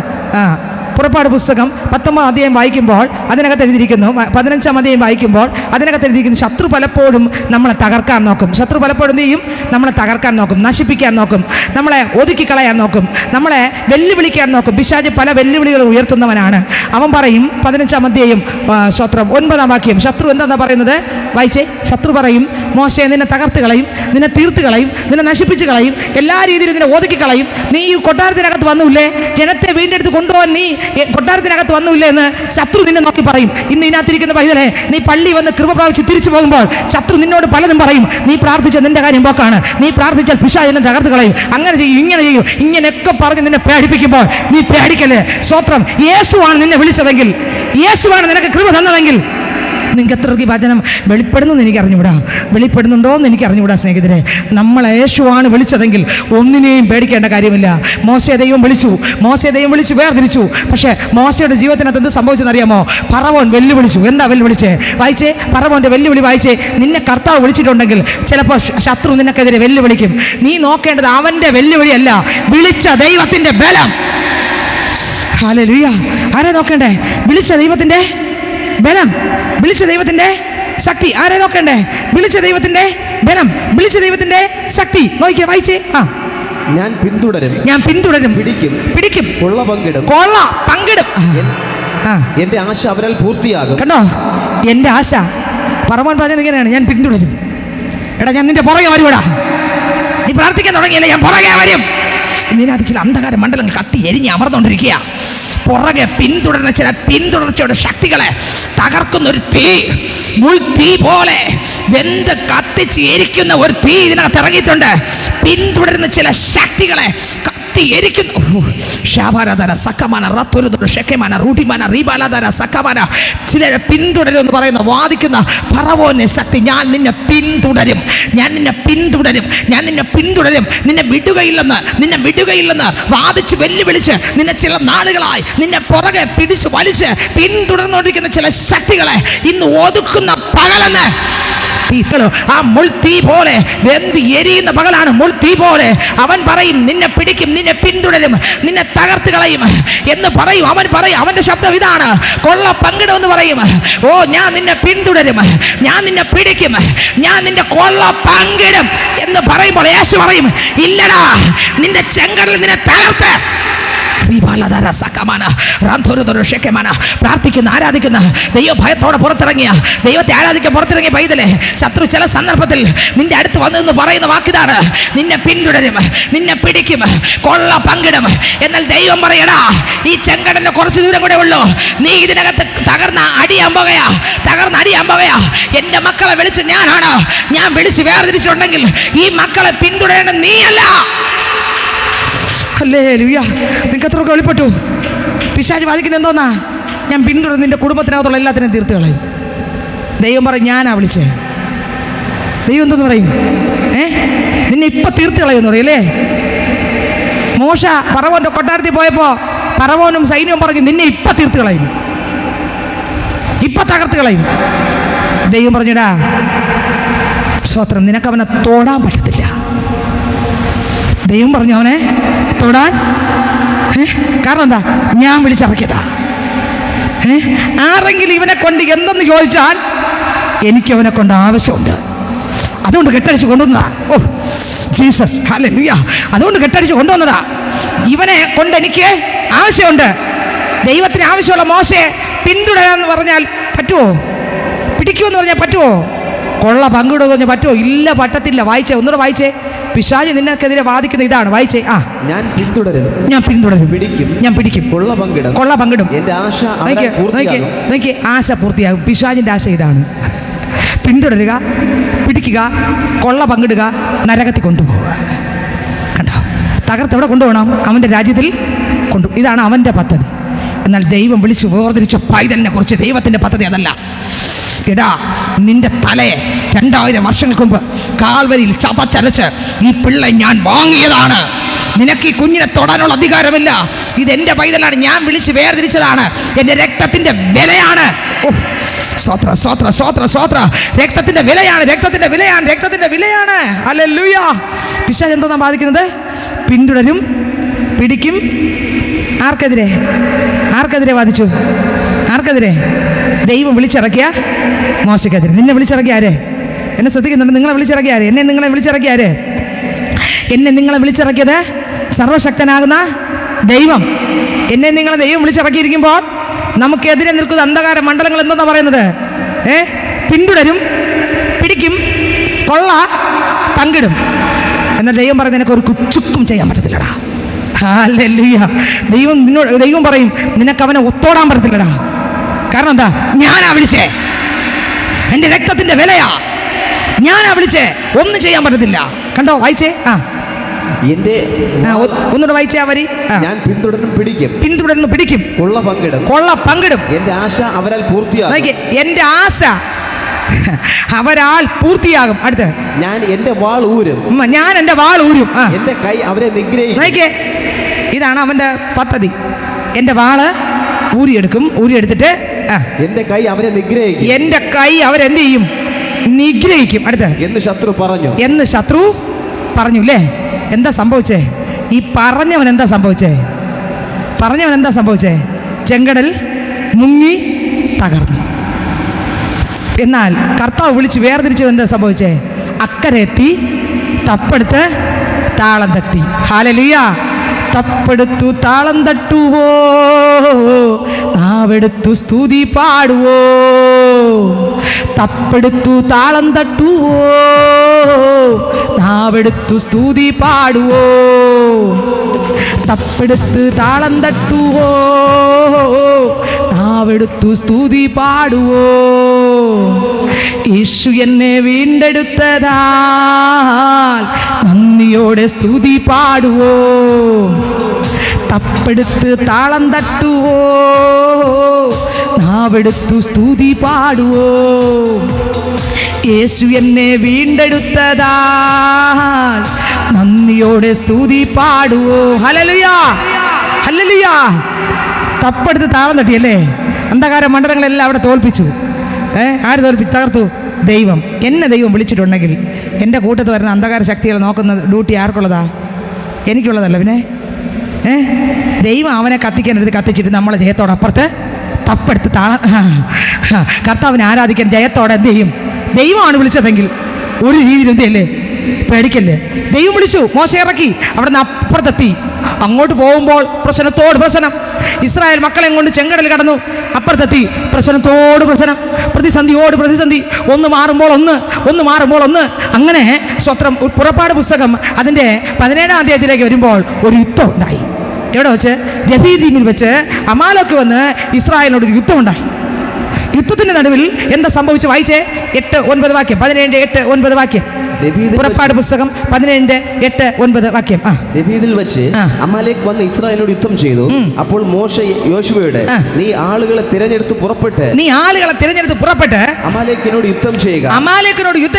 ഞാൻ നാളെ കുന്നിൻ മുകളിൽ ദൈവത്തിന്റെ വടി കയ്യിൽ പിടിച്ചുകൊണ്ട് നിൽക്കും എന്ന് പറഞ്ഞു. മോശ തന്നോട് പറഞ്ഞതുപോലെ യോശുവ ചെയ്തു. അമാലേക്കിനോട് മോശ എന്താണോ പറഞ്ഞത് അതുപോലെ യോശുവ ഇറങ്ങി ചെന്ന് പൊരുതാൻ തുടങ്ങി. അടുത്ത വരി വായിച്ചേ. മോശയും അഹരോനും കുന്നിൻ മുകളിൽ കയറി മോശ കൈ ഉയർത്തിയിരിക്കുമ്പോൾ ഇസ്രായേൽ മക്കൾ ജയിക്കും. കൈ താഴ്ത്തിയിരിക്കുമ്പോൾ അമാലേക്ക് ജയിക്കും. എന്നാൽ മോശയുടെ കൈക്ക് ഭാരം തോന്നിയപ്പോൾ അവർ ഒരു കല്ലെടുത്ത് വെച്ച്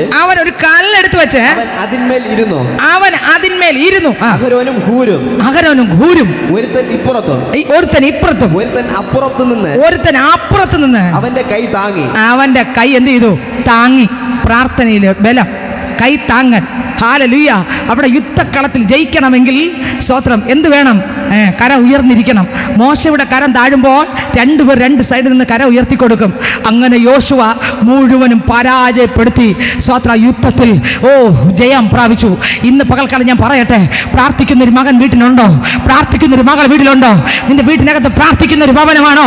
അന്ധകാര മണ്ഡലങ്ങൾ സ്തോത്രം മുൾത്തി പോലെ കത്തി എരിഞ്ഞവരും അവന് നിൽക്കാൻ പറ്റത്തില്ല.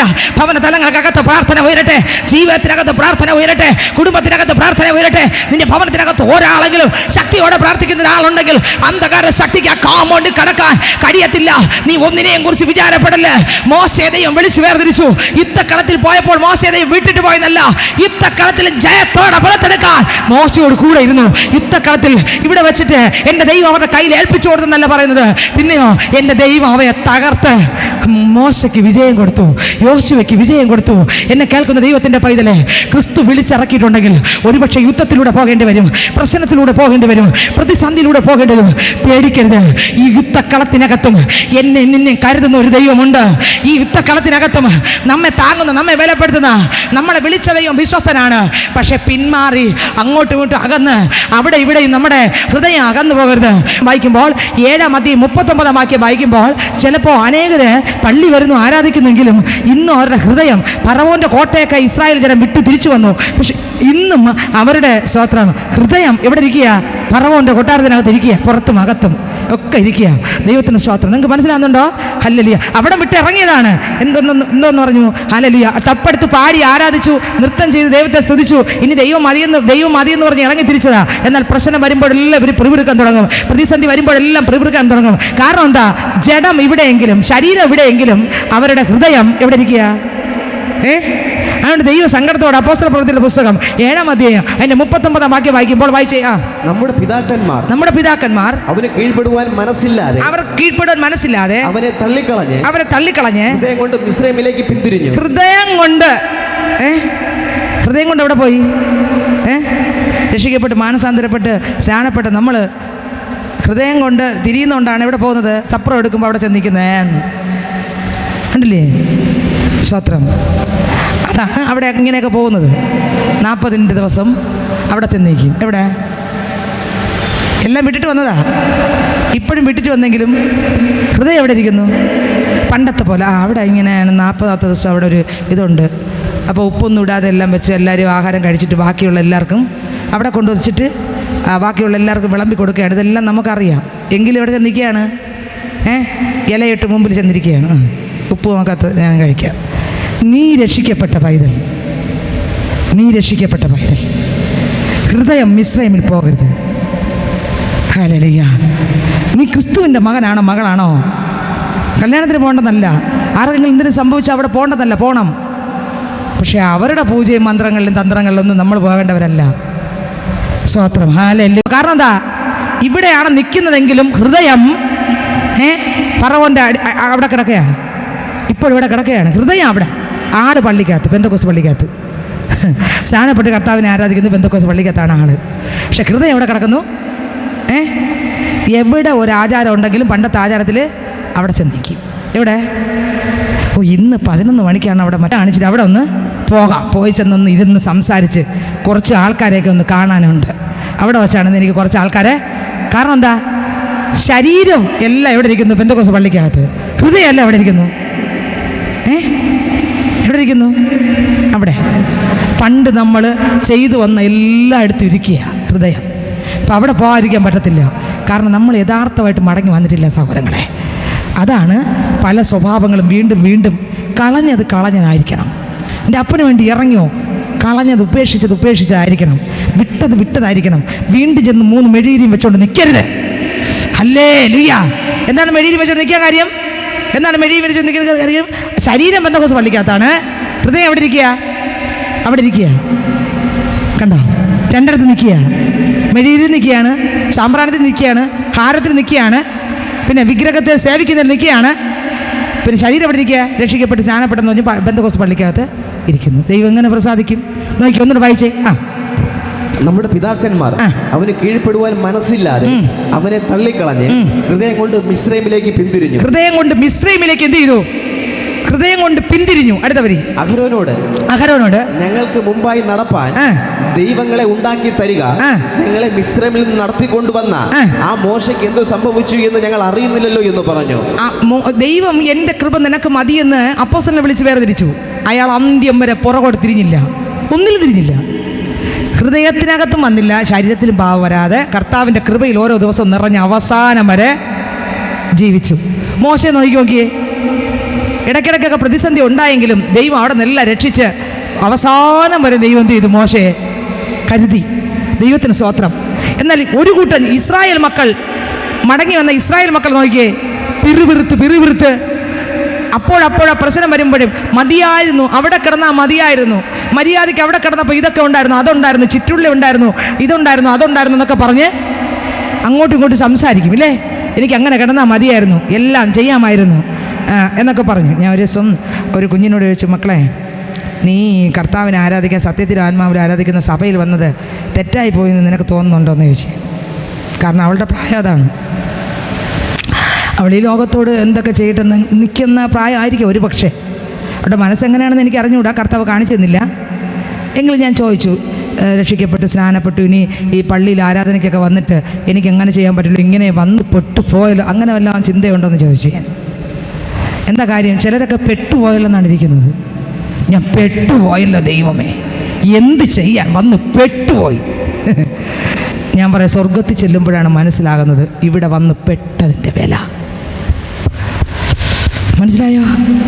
അവിടെ ചൊല്ലുമ്പോഴാണ് പറയുന്നത്, ദൈവമേ, ഞാനിവിടെ വരാതിരുന്നെങ്കിൽ, ആ സത്യം അറിയാതിരുന്നെങ്കിൽ, ആ വചനം കേട്ടപ്പോൾ മുട്ടും മടക്കി ഉപേക്ഷിക്കാതിരുന്നെങ്കിൽ, ഇന്ന് ഈ ലോകത്തിലുള്ള ചപ്പും ചവറുമാണ് ഞാൻ കെട്ടിപ്പിടിച്ചതെന്നെങ്കിൽ, ദൈവമേ, ആ നിത്യ നരകത്തിൻ്റെ ദണ്ഡനത്തിനകത്ത് ഞാൻ പോകുമായിരുന്നു. ദൈവമേ, എൻ്റെ ദൈവമേ, എനിക്ക് കർത്താവാണ് എന്നെ രക്ഷിച്ചത് എന്ന് അവിടെ ചെല്ലുമ്പോഴാണ് ചിന്തിക്കുന്നത്. പക്ഷേ സഹോദരങ്ങളെ, അവിടെ പോകാതെയാണ് താഴെ പോയിട്ട് വിളിച്ചാൽ വല്ലതും നടക്കുമോ? ഒന്നും നടക്കത്തില്ല. സ്തോത്രം, ഹല്ലേലൂയ. നമ്മൾ ഈ ഉപദേശം കേൾക്കുമ്പോൾ പലരും ചിന്തിക്കും, അവളുടെ സൗന്ദര്യം ക്രിസ്തുവാ, അവളുടെ ഒരുക്കം ക്രിസ്തുവാ. അതാണ് ക്രിസ്തുവിൻ്റെ മണവാട്ടി ലോകത്തിൻ്റെ മണവാട്ടിയും തമ്മിലുള്ള ക്രിസ്തുവിൻ്റെ മണവാട്ടിയുടെ ഒരുക്കം എപ്പോഴും ക്രിസ്തുവായിരിക്കും. എവിടെ പോയി നോക്കിയേ, അവിടെ തന്നെ ഇരിക്കും. ദൈവത്തിന് സ്തോത്രം, ദൈവത്തിന് മഹത്വം. എവിടെയും പോയി നോക്കിയേ അങ്ങനെ തന്നെ കാണും. അതിന് ഒരു മേക്കപ്പും കാണില്ല. അവിടെ ഒന്നും പറയാനുമില്ല, ആർക്കും ഒന്നും പറയാനും ഇല്ല. ഉള്ള സൗന്ദര്യം അതുപോലെ എന്ത് ചെയ്യും? കാണും. ആ സൗന്ദര്യം നിലനിൽക്കുകയും ചെയ്യും. എന്നാൽ ദൈവത്തിന് സ്തോത്രം, ഞാൻ ചിലരോടൊക്കെ ചോദിക്കാറുണ്ട്, വന്ന് പെട്ടുപോയെന്ന് തോന്നുന്നുണ്ടോ എന്ന് ചോദിക്കാറുണ്ട്. അങ്ങനെ തോന്നുന്നവർ അർത്ഥം വന്ന് പെട്ടു, ഹൃദയം എപ്പോഴും എവിടെ ഇരിക്കുക? ആ ഛർദ്ദിച്ച് വേണ്ടെന്ന് പറഞ്ഞിരിക്കുകയാണ്. അതാണ് സംഭവം. ഹല്ലേലൂയ. അപ്പോൾ ദൈവം സങ്കടത്തോടെ പറയുകയാണ്, ഞാൻ വിളിച്ച് വേർതിരിച്ചവരുടെ ഹൃദയം കൊണ്ട് അകന്ന്. ഒന്നുകൂടെ വായിച്ചാൽ വരി.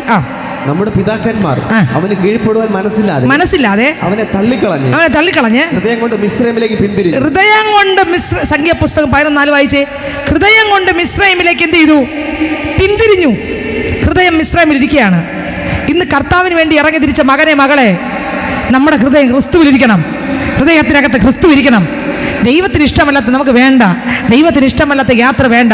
ദൈവത്തിന് ഇഷ്ടമല്ലാത്ത ഒന്നും നമുക്ക് വേണ്ട. ദൈവത്തിന് സ്വതന്ത്രം, ദൈവത്തിന്റെ ഹിതം മാത്രം നടക്കട്ടെ. വായിച്ചേ. പിന്നെ അവരുടെ ഇടയിലുള്ള സമ്മിശ്ര ജാതി ദുരാഗ്രഹികളായി ഇസ്രായേൽ മക്കളും വീണ്ടും കരഞ്ഞുകൊണ്ട് ഞങ്ങൾക്ക് തിന്മാൻ ഇറച്ചി ആറ് തരും. കണ്ടോ, പിറുപിറുക്കാൻ തുടങ്ങി. ഇനി പുറപ്പാട് പുസ്തകം 11 അധ്യായം 7 വാക്യം വായിക്കുമ്പോൾ വായിച്ചേ. പുറപ്പാട് പുസ്തകം 11 അധ്യായം അതിന്റെ 7 വാക്യം വായിച്ചേ. യഹോവ മിസ്രൈമ്യർക്കും ഇസ്രായേലർക്കും മധ്യ വ്യത്യാസം വയ്ക്കുന്നു എന്ന് നിങ്ങൾ അറിയേണ്ടതിന്. ഒരു വ്യത്യാസം വയ്ക്കാൻ പോകയാ. ദൈവത്തെ ആരാധിക്കുന്ന പൈതൽ ഒരു വ്യത്യാസം ഉണ്ട് മകനെ, മകളെ. ഹല്ലേലൂയ. അറിയേണ്ടതിന് അടുത്ത വരി. ഇസ്രായേൽ മക്കളിൽ യാതൊരു മനുഷ്യന്റെയോ മൃഗത്തിന്റെയോ നേരെ ഒരു നായി പോലും ഒന്നുകൂടെ വായിച്ചേ വരി. എന്നാൽ യഹോവ മിസ്രൈമ്യർക്കും ഇസ്രായേലർക്കും മധ്യ വ്യത്യാസം വയ്ക്കുന്നു എന്ന് നിങ്ങൾ അറിയേണ്ടതിന് ഇസ്രായേൽ മക്കളിൽ യാതൊരു മനുഷ്യന്റെയോ മൃഗത്തിന്റെ നേരെ ഒരു നായി പോലും നാവ് അനക്കുകയില്ല. കേട്ടോ, ക്രിസ്തു വിളിച്ച് വേർതിരിച്ചിട്ടുണ്ടോ? നാവ് അനക്കാൻ ദൈവം വിടത്തില്ല. ഒരു വ്യത്യാസം വയ്ക്കാൻ പോകുകയാണ്. ഹല്ലേലൂയ. കർത്താവ് വിളിച്ച് വേർതിരിച്ച പൈതലാണ് ഞാനും നിങ്ങളും. ഒന്നിനെക്കുറിച്ച് ഒന്നും ചെയ്തില്ലേ? പതറല്ലേ? കർത്താവിന് വേണ്ടി ഇറങ്ങി തിരിച്ചിട്ടുണ്ടെങ്കിൽ തിരിഞ്ഞ് ഛർദ്ദിച്ചതിലേക്ക് എന്ത് ചെയ്യല്ലേ? പോരുത്. വേണ്ടെന്ന് പറഞ്ഞാൽ കർത്താവിന് ഇഷ്ടമില്ലെങ്കിൽ വേണ്ട. ഇതായിരിക്കണം. ഒരു ദൈവത്തിന് പ്രമാണമുണ്ട്. തിരുവചനത്തിനകത്ത് എന്തുണ്ട്? പ്രമാണമുണ്ട്. ദൈവം പെട്ടെന്ന് എത്താൻ പറ്റുമായിരുന്നു. ആർക്ക്? കനാൻ ദേശത്ത് ഇസ്രായേൽ മക്കൾക്ക്. എന്തുകൊണ്ടാണ് പെട്ടെന്ന് കൊണ്ടുപോകാത്ത കാരണം വേദപുസ്തകത്തിനകത്തുണ്ട്. വായിക്കാമോ? പുറപ്പാട് പുസ്തകം 13 അധ്യായം 17 18 വാക്യം വായിക്കുമ്പോൾ വായിച്ചേ. പുറപ്പാട് പുസ്തകം 13 അധ്യായം അതിന്റെ 17 18 വാക്യം വായിച്ചേ. ഫറവോൻ ജനത്തെ വിട്ടയച്ച ശേഷം ഫെലിസ്ത്യരുടെ ദേശത്ത് കൂടിയുള്ള വഴി അടുത്തത് എന്ന് വരികിലും ജനം യുദ്ധം കാണുമ്പോ അപ്പോ നോക്കിയേ, കനാൻ ദേശത്തേക്ക് പോകാൻ ഇത്രയും ഒരുപാട് ചുറ്റൊന്നുമില്ല, എളുപ്പത്തിൽ പോകാം. പക്ഷെ ദൈവം അവരെ വിട്ടില്ല. എന്താ വിടാത്തെ? കാരണം ഇവരെ ഹൃദയം ആർക്കറിയാം? ദൈവത്തിനറിയാം. ഇവർ പിന്മാറി എവിടെ പോകുമെന്നറിയാം. പാടുന്നത് എങ്ങനെയാണ്? ഫറവോനു ഞാനിനി അടിമയല്ല. പാടുന്നത് എങ്ങനെയാണ്? ഫറവോനു ഞാനിനി അടിമയല്ല, പരമസിയോനിൽ ഞാൻ അന്യനല്ല, പരമസിയോനിൽ ഞാൻ അന്യനല്ല. എൻ സങ്കടങ്ങൾ സകലവും തീർന്നു പോയി, സംഹാരദൂതൻ എന്നെ കടന്നുപോയി, സംഹാരദൂതൻ എന്നെ കടന്നുപോയി. ഫറവോനു ഞാനിനി അടിമയല്ല. ഇപ്പോൾ ഇവിടെ നിൽക്കുക പാടിയിട്ട് 3 കല്ലയും ഒരു കറുത്ത ചരടും എടുത്ത് നൂല് കെട്ടാൻ നിൽക്കുക. ഹൃദയം എവിടെ? കല്ലിനകത്ത്. ശരീരം എവിടെ? പെന്തക്കോസ്ത് പള്ളിക്കകത്ത്. കണ്ടോ? നമ്മൾ ചിന്തിക്കണം. ഒരു ദൈവ പൈതലിൻ്റെ പ്രമാണമുണ്ട്. പഴയതുപോലെ ഒന്നും അല്ല. ഒരു ദൈവ പൈതലിനൊരു പ്രമാണമുണ്ട്. ഇതാണോ വില? അതെ, നാട്ടു നടപ്പാണോ വില? ഇതാണോ വില? ഒരു ദൈവ പൈതലിനെ സംബന്ധിച്ച് ഇതാണോ വില? അതെ, നാട്ടു നടപ്പാണോ വില? പറ, ഏതാ വില? ഇതല്ലേ വില?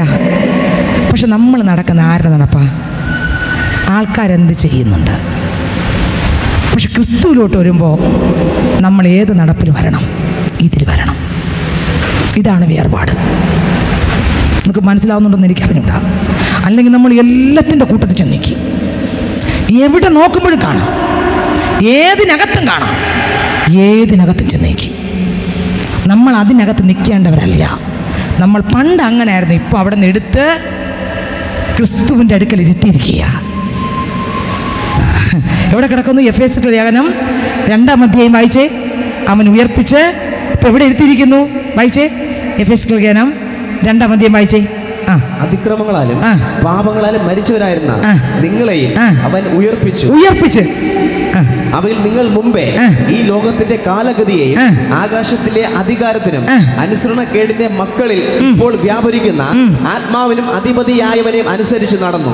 അവരുടെ ഇടയിൽ നാം എല്ലാവരും മുമ്പേ നമ്മുടെ ജഡമോഹങ്ങളിൽ നടന്ന് ജഡത്തിനും മനോവികാരങ്ങൾക്കും ഇഷ്ടമായത് ചെയ്തുകൊണ്ട് മറ്റുള്ളവരെ പോലെ പ്രകൃതിയാൽ കോപത്തിന്റെ മക്കളായിരുന്നു. കരുണാസമ്പന്നനായ ദൈവമോ നമ്മെ സ്നേഹിച്ച മഹാസ്നേഹ നിമിത്തം, ഇപ്പൊ പണ്ടൊക്കെ ഇങ്ങനെയൊക്കെ ആയിരുന്നു, പക്ഷെ ഇപ്പോ നമ്മളെ സ്നേഹിച്ച സ്നേഹ നിമിത്തം അതിക്രമങ്ങളാൽ മരിച്ചവരായിരുന്ന ആ പഴയ പാപങ്ങളിൽ നിന്ന് നമ്മെ ക്രിസ്തുവിനോട് കൂടെ ജീവിപ്പിക്കുകയും കൃപയാലത്രേ നിങ്ങൾ രക്ഷിക്കപ്പെട്ടിരിക്കുന്നു. നമ്മൾ രക്ഷയിലേക്ക് കൊണ്ടുവന്നു. നമ്മുടെ പേര് സ്വർഗത്തിലായി, നമ്മൾ ക്രിസ്തുവിന്റെ രാജ്യത്തിലുള്ള മക്കളായി. അടുത്ത് ക്രിസ്തു യേശുവിൽ നമ്മെ കുറിച്ചുള്ള വാത്സല്യത്തിൽ തന്റെ കൃപയുടെ അത്യന്ത ധനത്തെ വരും കാലങ്ങളിൽ കാണിക്കേണ്ടതിന് ക്രിസ്തു യേശുവിൽ അവനോട് കൂടെ കണ്ടോ, ക്രിസ്തു യേശുവിൽ നമ്മളെല്ലാവരും ഉയർത്തെഴുന്നേൽപ്പിച്ചിട്ട് അടുത്ത വരി വായിച്ചേ. എവിടെ ഇരുത്തിയിരിക്കുക? ഇനി നമ്മൾ അവിടെ ചെന്നിരിക്കുന്നത് ശരിയാണോ തെറ്റാണോ? പണ്ട് ചെന്ന് നിന്നു, അന്ന് നമ്മൾ നരകത്തിന്റെ ആൾക്കാരായിരുന്നു. അന്ന് നമുക്ക് തോന്നിയ ദിവസം പോലെയൊക്കെ നമ്മൾ എന്ത് ചെയ്തു? അവിടെ ഇവിടെയൊക്കെ പോയി എല്ലാത്തിനുമൊക്കെ പങ്കെടുത്തു. പക്ഷെ ഇന്നങ്ങനെയല്ല. അവിടെ നിന്നെല്ലാം പൊട്ടിച്ച് എന്നെ കർത്താവിൻ്റെ അടുത്ത് ഇരുത്തിയിരിക്കുകയാണ്. അപ്പൊ ഇനി എവിടെ ഏതാ ഞാൻ ചിന്തിക്കാവൂ? ഉയരത്തിലുള്ളത്. വചനത്തിൽ എന്ത് പറയുന്നു അതിലപ്പുറത്ത് എനിക്ക് പൊയ്ക്കൂടാ. അങ്ങനെ പോകാവൂ. ഏതുപോലെ? വചനം പോലെ പോകാവൂ. അതിൻ്റെ അപ്പുറത്ത് എനിക്ക് പോയിക്കൂടാ. ആ സ്വർഗത്തിലെ വിലക്കാണ്. അത് ഒരാളിൻ്റെ വിലക്കല്ല, ദൈവത്തിൻ്റെ വിലക്കാണ്. നിങ്ങൾക്ക് മനസ്സിലായോ? ദൈവത്തിൻ്റെ വിലക്ക് നമുക്ക് ലംഘിക്കാൻ പാടുണ്ടോ? ദൈവത്തിൻ്റെ വിലക്ക് ലംഘിക്കാൻ പാടുണ്ടോ? ദൈവത്തിൻ്റെ വിലക്ക് ലംഘിച്ചാൽ പ്രശ്നമാണ്. ദൈവത്തിൻ്റെ വിലക്ക് ലംഘിച്ചാൽ പ്രശ്നമാണ്. ഒരിക്കൽ കണ്ടോ, വചനം മാറി പോകുന്നുണ്ടോ? സമയവും തീരാറായി. ഒരിക്കൽ സ്വർഗത്തിലെ ദൈവം പറഞ്ഞത് കേൾക്കാതെ ഒരു കൂട്ടം പേര് ഇറങ്ങി. എന്താ സംഭവിച്ചെന്നറിയാമോ? പ്രശ്നം വർദ്ധിക്കാനിടയായിത്തീർന്നു. അത് ഞാൻ പിന്നൊരു ദിവസം വചനം പറയാം, സമയം തീരാറായതുകൊണ്ട്. ദൈവത്തിന് സ്തോത്രം. അപ്പോൾ കർത്താവ് നമ്മളെ വിളിച്ച് വേർതിരിച്ച് ഇറക്കി കർത്താവിൻ്റെ രാജ്യത്തിൽ ഇരുത്തിയിരിക്കുമ്പോൾ നമ്മളിവിടെ കാണുന്ന ചിലതിനെ കണ്ടുകൊണ്ട് നമ്മൾ സ്തോത്രം ഒരു പാവിയായി വീണ്ടും പഴയത് ഛർദ്ദിച്ചതിൻ്റെ പുറകെ പോകേണ്ടതല്ല. നമുക്കൊരു പ്രമാണമുണ്ട്. ഒരു ദൈവ പൈതൽ എങ്ങനെ ജീവിക്കണം ഉണ്ട് ബൈബിളിൽ. ഒരു ദൈവ പൈതൽ എങ്ങനെ സംസാരിക്കണം ഉണ്ട് ബൈബിളിൽ. എങ്ങനെ വസ്ത്രം ധരിക്കണം വചനത്തിലുണ്ട്. നമ്മൾ അമേരിക്കയിൽ പോയാൽ നമ്മുടെ വസ്ത്രം ഇതാണ്. ഇപ്പം എൻ്റെ വസ്ത്രം ഇതാണ്. അമേരിക്കയിൽ പോയാൽ കാലിലായി ജീവിക്കണം. സ്വത്രം, ദൈവത്തിന് സ്വത്രം. നിങ്ങൾക്ക് മനസ്സിലാകുന്നുണ്ടോ? നമ്മൾ ദൈവമാണ് വിളിച്ചത്. നമ്മൾ മാതൃകയുള്ള മക്കളായി ഭൂമിയുടെ അറ്റം വരെ പോയാലും നമുക്ക് ദൈവം തന്ന പ്രമാണം വിട്ട് ഇടത്തോട്ടോ വലത്തോട്ടോ തിരിയാതെ ദൈവത്തിൻ്റെ വചനപ്രകാരം വേണം ചെയ്യാൻ മുന്നോട്ട് പോകാൻ. അല്പം മോഡൽ കുറഞ്ഞിരിക്കട്ടെ, അല്പം ഭംഗി കുറഞ്ഞിരിക്കട്ടെ, അല്പം സൗന്ദര്യം കുറഞ്ഞിരിക്കട്ടെ, ക്രിസ്തു എന്നെ ആകർഷിക്കുമോ? അത് മതി.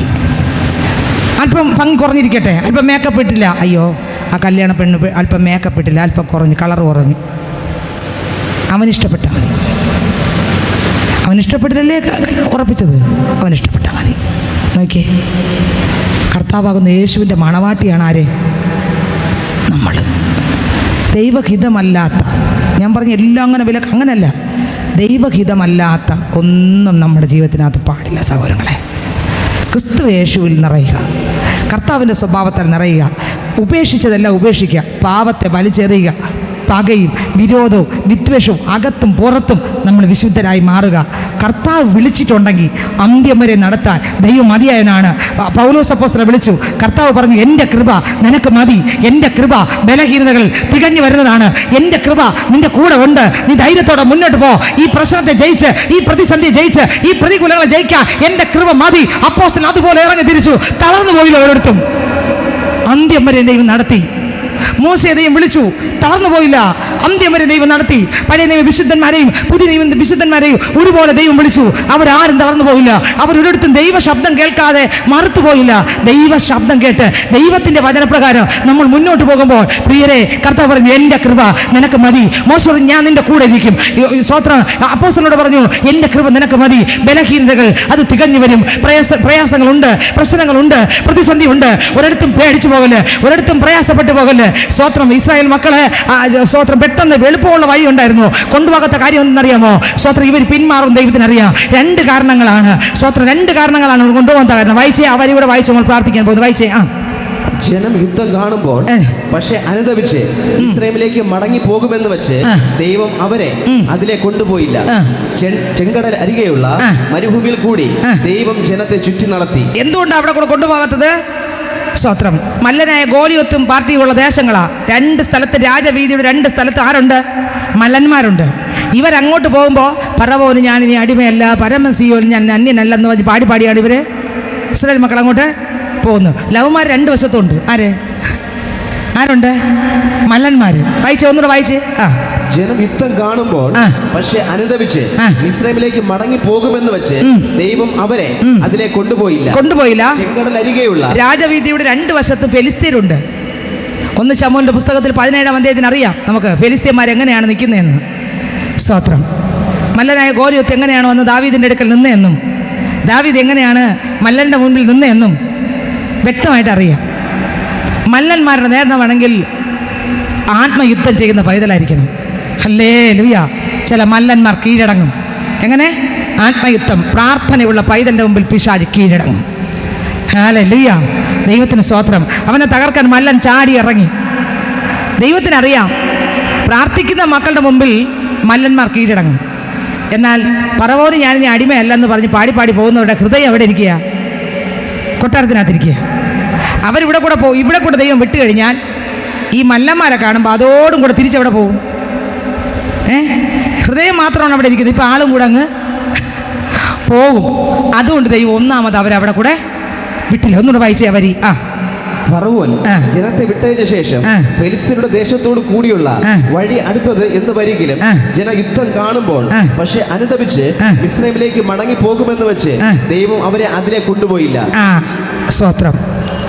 അവിടെ ഫെലിസ്ത്യന്മാർ 2 സൈഡിലുണ്ട്, 2 വശം നിൽക്കുകയാണ്. ഇതിൻ്റെ നടുവിലൂടെ പോകുമ്പോൾ ജനം എന്ത് ചെയ്യാൻ തുടങ്ങും? പാവത്തിലേക്ക് പോകും, അവർ പിന്മാറും. അതുകൊണ്ട് ദൈവം അവരെ വിട്ടില്ല. അടുത്ത വാക്യം വായിച്ചേ. ചെങ്കടൽ അരികെയുള്ള മരുഭൂമിയിൽ കൂടി ദൈവം ജനത്തെ ചുറ്റി നടത്തി. ഇസ്രായേൽ മക്കൾ മിസ്രൈം ദേശത്ത് നിന്ന് യുദ്ധസന്നദ്ധരായി പുറപ്പെട്ടു. മോശ യോസേഫിന്റെ അസ്ഥികളും ദൈവത്തിന്റെ സ്തോത്രം. എന്നെ കേൾക്കുന്ന ദൈവത്തിന്റെ പൈതലെ, നമ്മൾ ഒരു യുദ്ധക്കളത്തിൽ അകത്താണ്. കർത്താവിന് വേണ്ടി ഇറങ്ങി തിരിച്ചു. കർത്താവ് നമുക്ക് കൃപ തന്നാൽ ആ കൃപയിൽ നമുക്ക് എന്ത് ചെയ്യാം? അന്ത്യം വരെ ജീവിക്കാൻ പറ്റും. എന്നാൽ ആ കൃപ നമ്മൾ തള്ളിക്കളഞ്ഞ് വീണ്ടും പഴയതിലേക്ക് പോയി കഴിഞ്ഞാൽ നമ്മൾ വീണ്ടും ജാതികളായി ദൈവകൃപയെ നഷ്ടപ്പെട്ട്, ദൈവ തേജസ് നഷ്ടപ്പെട്ട്, ദൈവത്തിൻ്റെ സമാധാനം നഷ്ടപ്പെട്ട് അന്യപ്പെടാനിടയായി തീരും. എന്നാൽ അപ്പോസ്തലനെ ദൈവം വിളിച്ചു, വേർതിരിച്ചു. അന്നു മുതൽ ആ മനുഷ്യൻ ദൈവത്തോട് കൂടെ നടന്നു.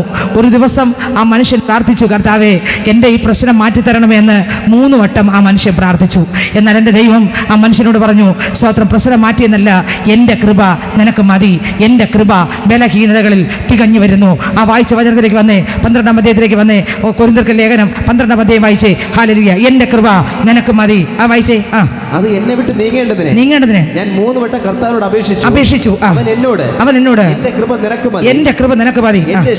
എൻ്റെ ശക്തി ബലഹീനതയിൽ തികഞ്ഞു വരുന്നു എന്ന് പറഞ്ഞു. ബലഹീനതകളിൽ തികഞ്ഞു വരുന്ന ഒരു ശക്തിയാണ് ദൈവത്തിന്റെ ശക്തി. ഇന്ന് എത്ര പേർക്ക് ആഗ്രഹമുണ്ട്, കർത്താവേ ബലഹീനതകൾ, പലപ്പോഴും ഞാൻ തളർന്നു പോകുന്ന ആ ബലഹീനതകൾ തികഞ്ഞു വരുന്ന ശക്തി എനിക്ക് വേണം. അടുത്ത വരി വായിച്ചേ. ആകയാൽ ക്രിസ്തുവിന്റെ ശക്തി എന്റെ മേൽ ആവസിക്കേണ്ടതിന് ഞാൻ അതിസന്തോഷത്തോടെ എന്റെ ബലഹീനതകളിൽ ഏതിനാണ് പ്രശംസിക്കുന്നത്? നമ്മൾ പ്രശംസിക്കുന്നതിനാണ്.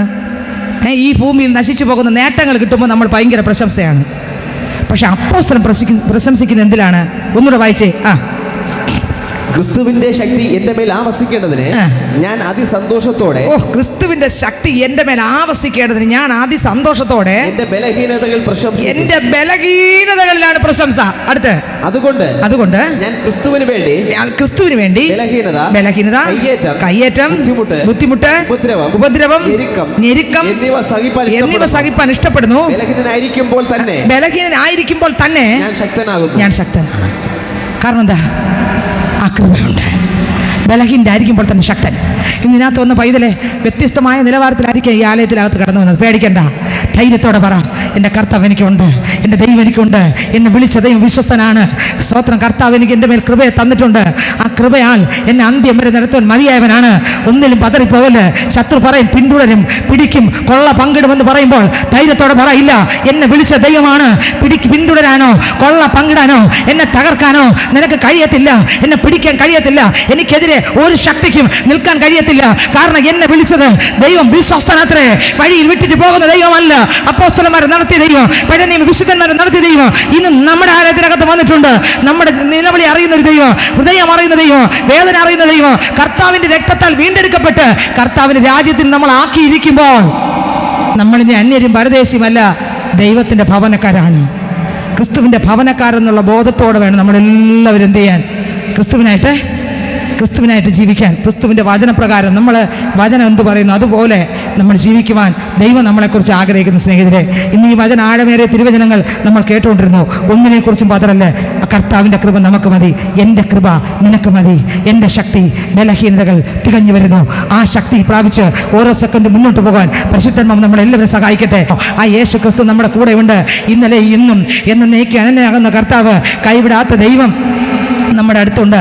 ആ കർത്താവിൻ്റെ ശക്തിയാൽ, ആ ആത്മാവിൻ്റെ അഭിഷേകത്താൽ, ദൈവശക്തിയാൽ നമുക്ക് നിറയും. അപ്പച്ചനോട് പറഞ്ഞ, അപ്പച്ച, കർത്താവേ, അപ്പൻ്റെ കൃപ എനിക്ക് വേണം, അപ്പൻ്റെ ശക്തി വേണം. ഒരു ബലഹീനത വരുമ്പോൾ മാറുമ്പോൾ അടുത്തൊന്ന് മാറുമ്പോൾ അടുത്തൊന്ന്, പ്രശ്നത്തിൻ്റെ മേൽ പ്രശ്നം, പ്രതിസന്ധിയുടെ മേൽ പ്രതിസന്ധി. പക്ഷേ കർത്താവേ, എൻ്റെ പ്രതിസന്ധി തീരുമെന്നല്ല, എന്തൊക്കെ പ്രതിസന്ധി വന്നാലും അവയുടെ നടുവിലെല്ലാം കർത്താവേ, ആത്മാവിൽ നിറഞ്ഞ് മുന്നോട്ട് പോകുവാൻ ഒരു ശക്തി എനിക്ക് വേണം. പറഞ്ഞേ, കർത്താവിനോട് പറഞ്ഞേ, കർത്താവ് എനിക്ക് കൃപ വേണം, എനിക്ക് അഭിഷേകം വേണം. പ്രതിസന്ധിയുടെ നടുവിലും പ്രശ്നങ്ങളുടെ നടുവിലും കർത്താവെ, പ്രതിസന്ധിയെ വിട്ടിട്ട് ഓടാനല്ല, പ്രശ്നങ്ങളെ വിട്ടെറിഞ്ഞിട്ട് ഓടാനല്ല. കർത്താവ്, എവിടെ പോയാലും എനിക്ക് പ്രതിസന്ധി ഉണ്ട്. പക്ഷേ ക്രിസ്തുവിൻ്റെ ഒരു മണവാട്ടിയായി നിന്നുകൊണ്ട്, ക്രിസ്തു യേശുവിൻ്റെ വചനപ്രകാരം സത്യ ഉപദേശത്തിൻ്റെ മുൻപിൽ കർത്താവിൻ്റെ കൽപ്പനകൾ എന്ത് പറയുന്നു, യഥാർത്ഥം എന്ത് പറയുന്നു, ഞാൻ പണ്ട് ആരായിരുന്നു, പക്ഷേ ഇന്ന് ആരായി, അപ്പൻ്റെ ശബ്ദം കേട്ട് വിളിച്ച് എന്നെ പുറത്ത് കൊണ്ടുവന്നു, കർത്താവിൻ്റെ രാജ്യത്തിൽ ഇരുത്തിയിരിക്കുകയാണ്. സ്തോത്രം. ഞാൻ അന്യയല്ല, പരദേശിയല്ല, നമ്മുടെ പൗരത്വ സ്വർഗത്തിലാണ്. എൻ്റെ കർത്താവ് നമുക്കായി വീണ്ടും വരാൻ സമയമായി. കർത്താവ് വരാൻ സമയമായി. കർത്താവിനോട് പോകേണ്ട മണവാട്ടികളാണ് നമ്മൾ ഓരോരുത്തരും. അങ്ങനെയെങ്കിൽ അപ്പൻ്റെ കൃപ എനിക്ക് വേണം. എൻ്റെ കൃപ നിനക്ക് മതി. എൻ്റെ കൃപ ബലഹീനതകളിൽ തികഞ്ഞു വരുന്നു. ആ കർത്താവിൻ്റെ കൃപ എത്ര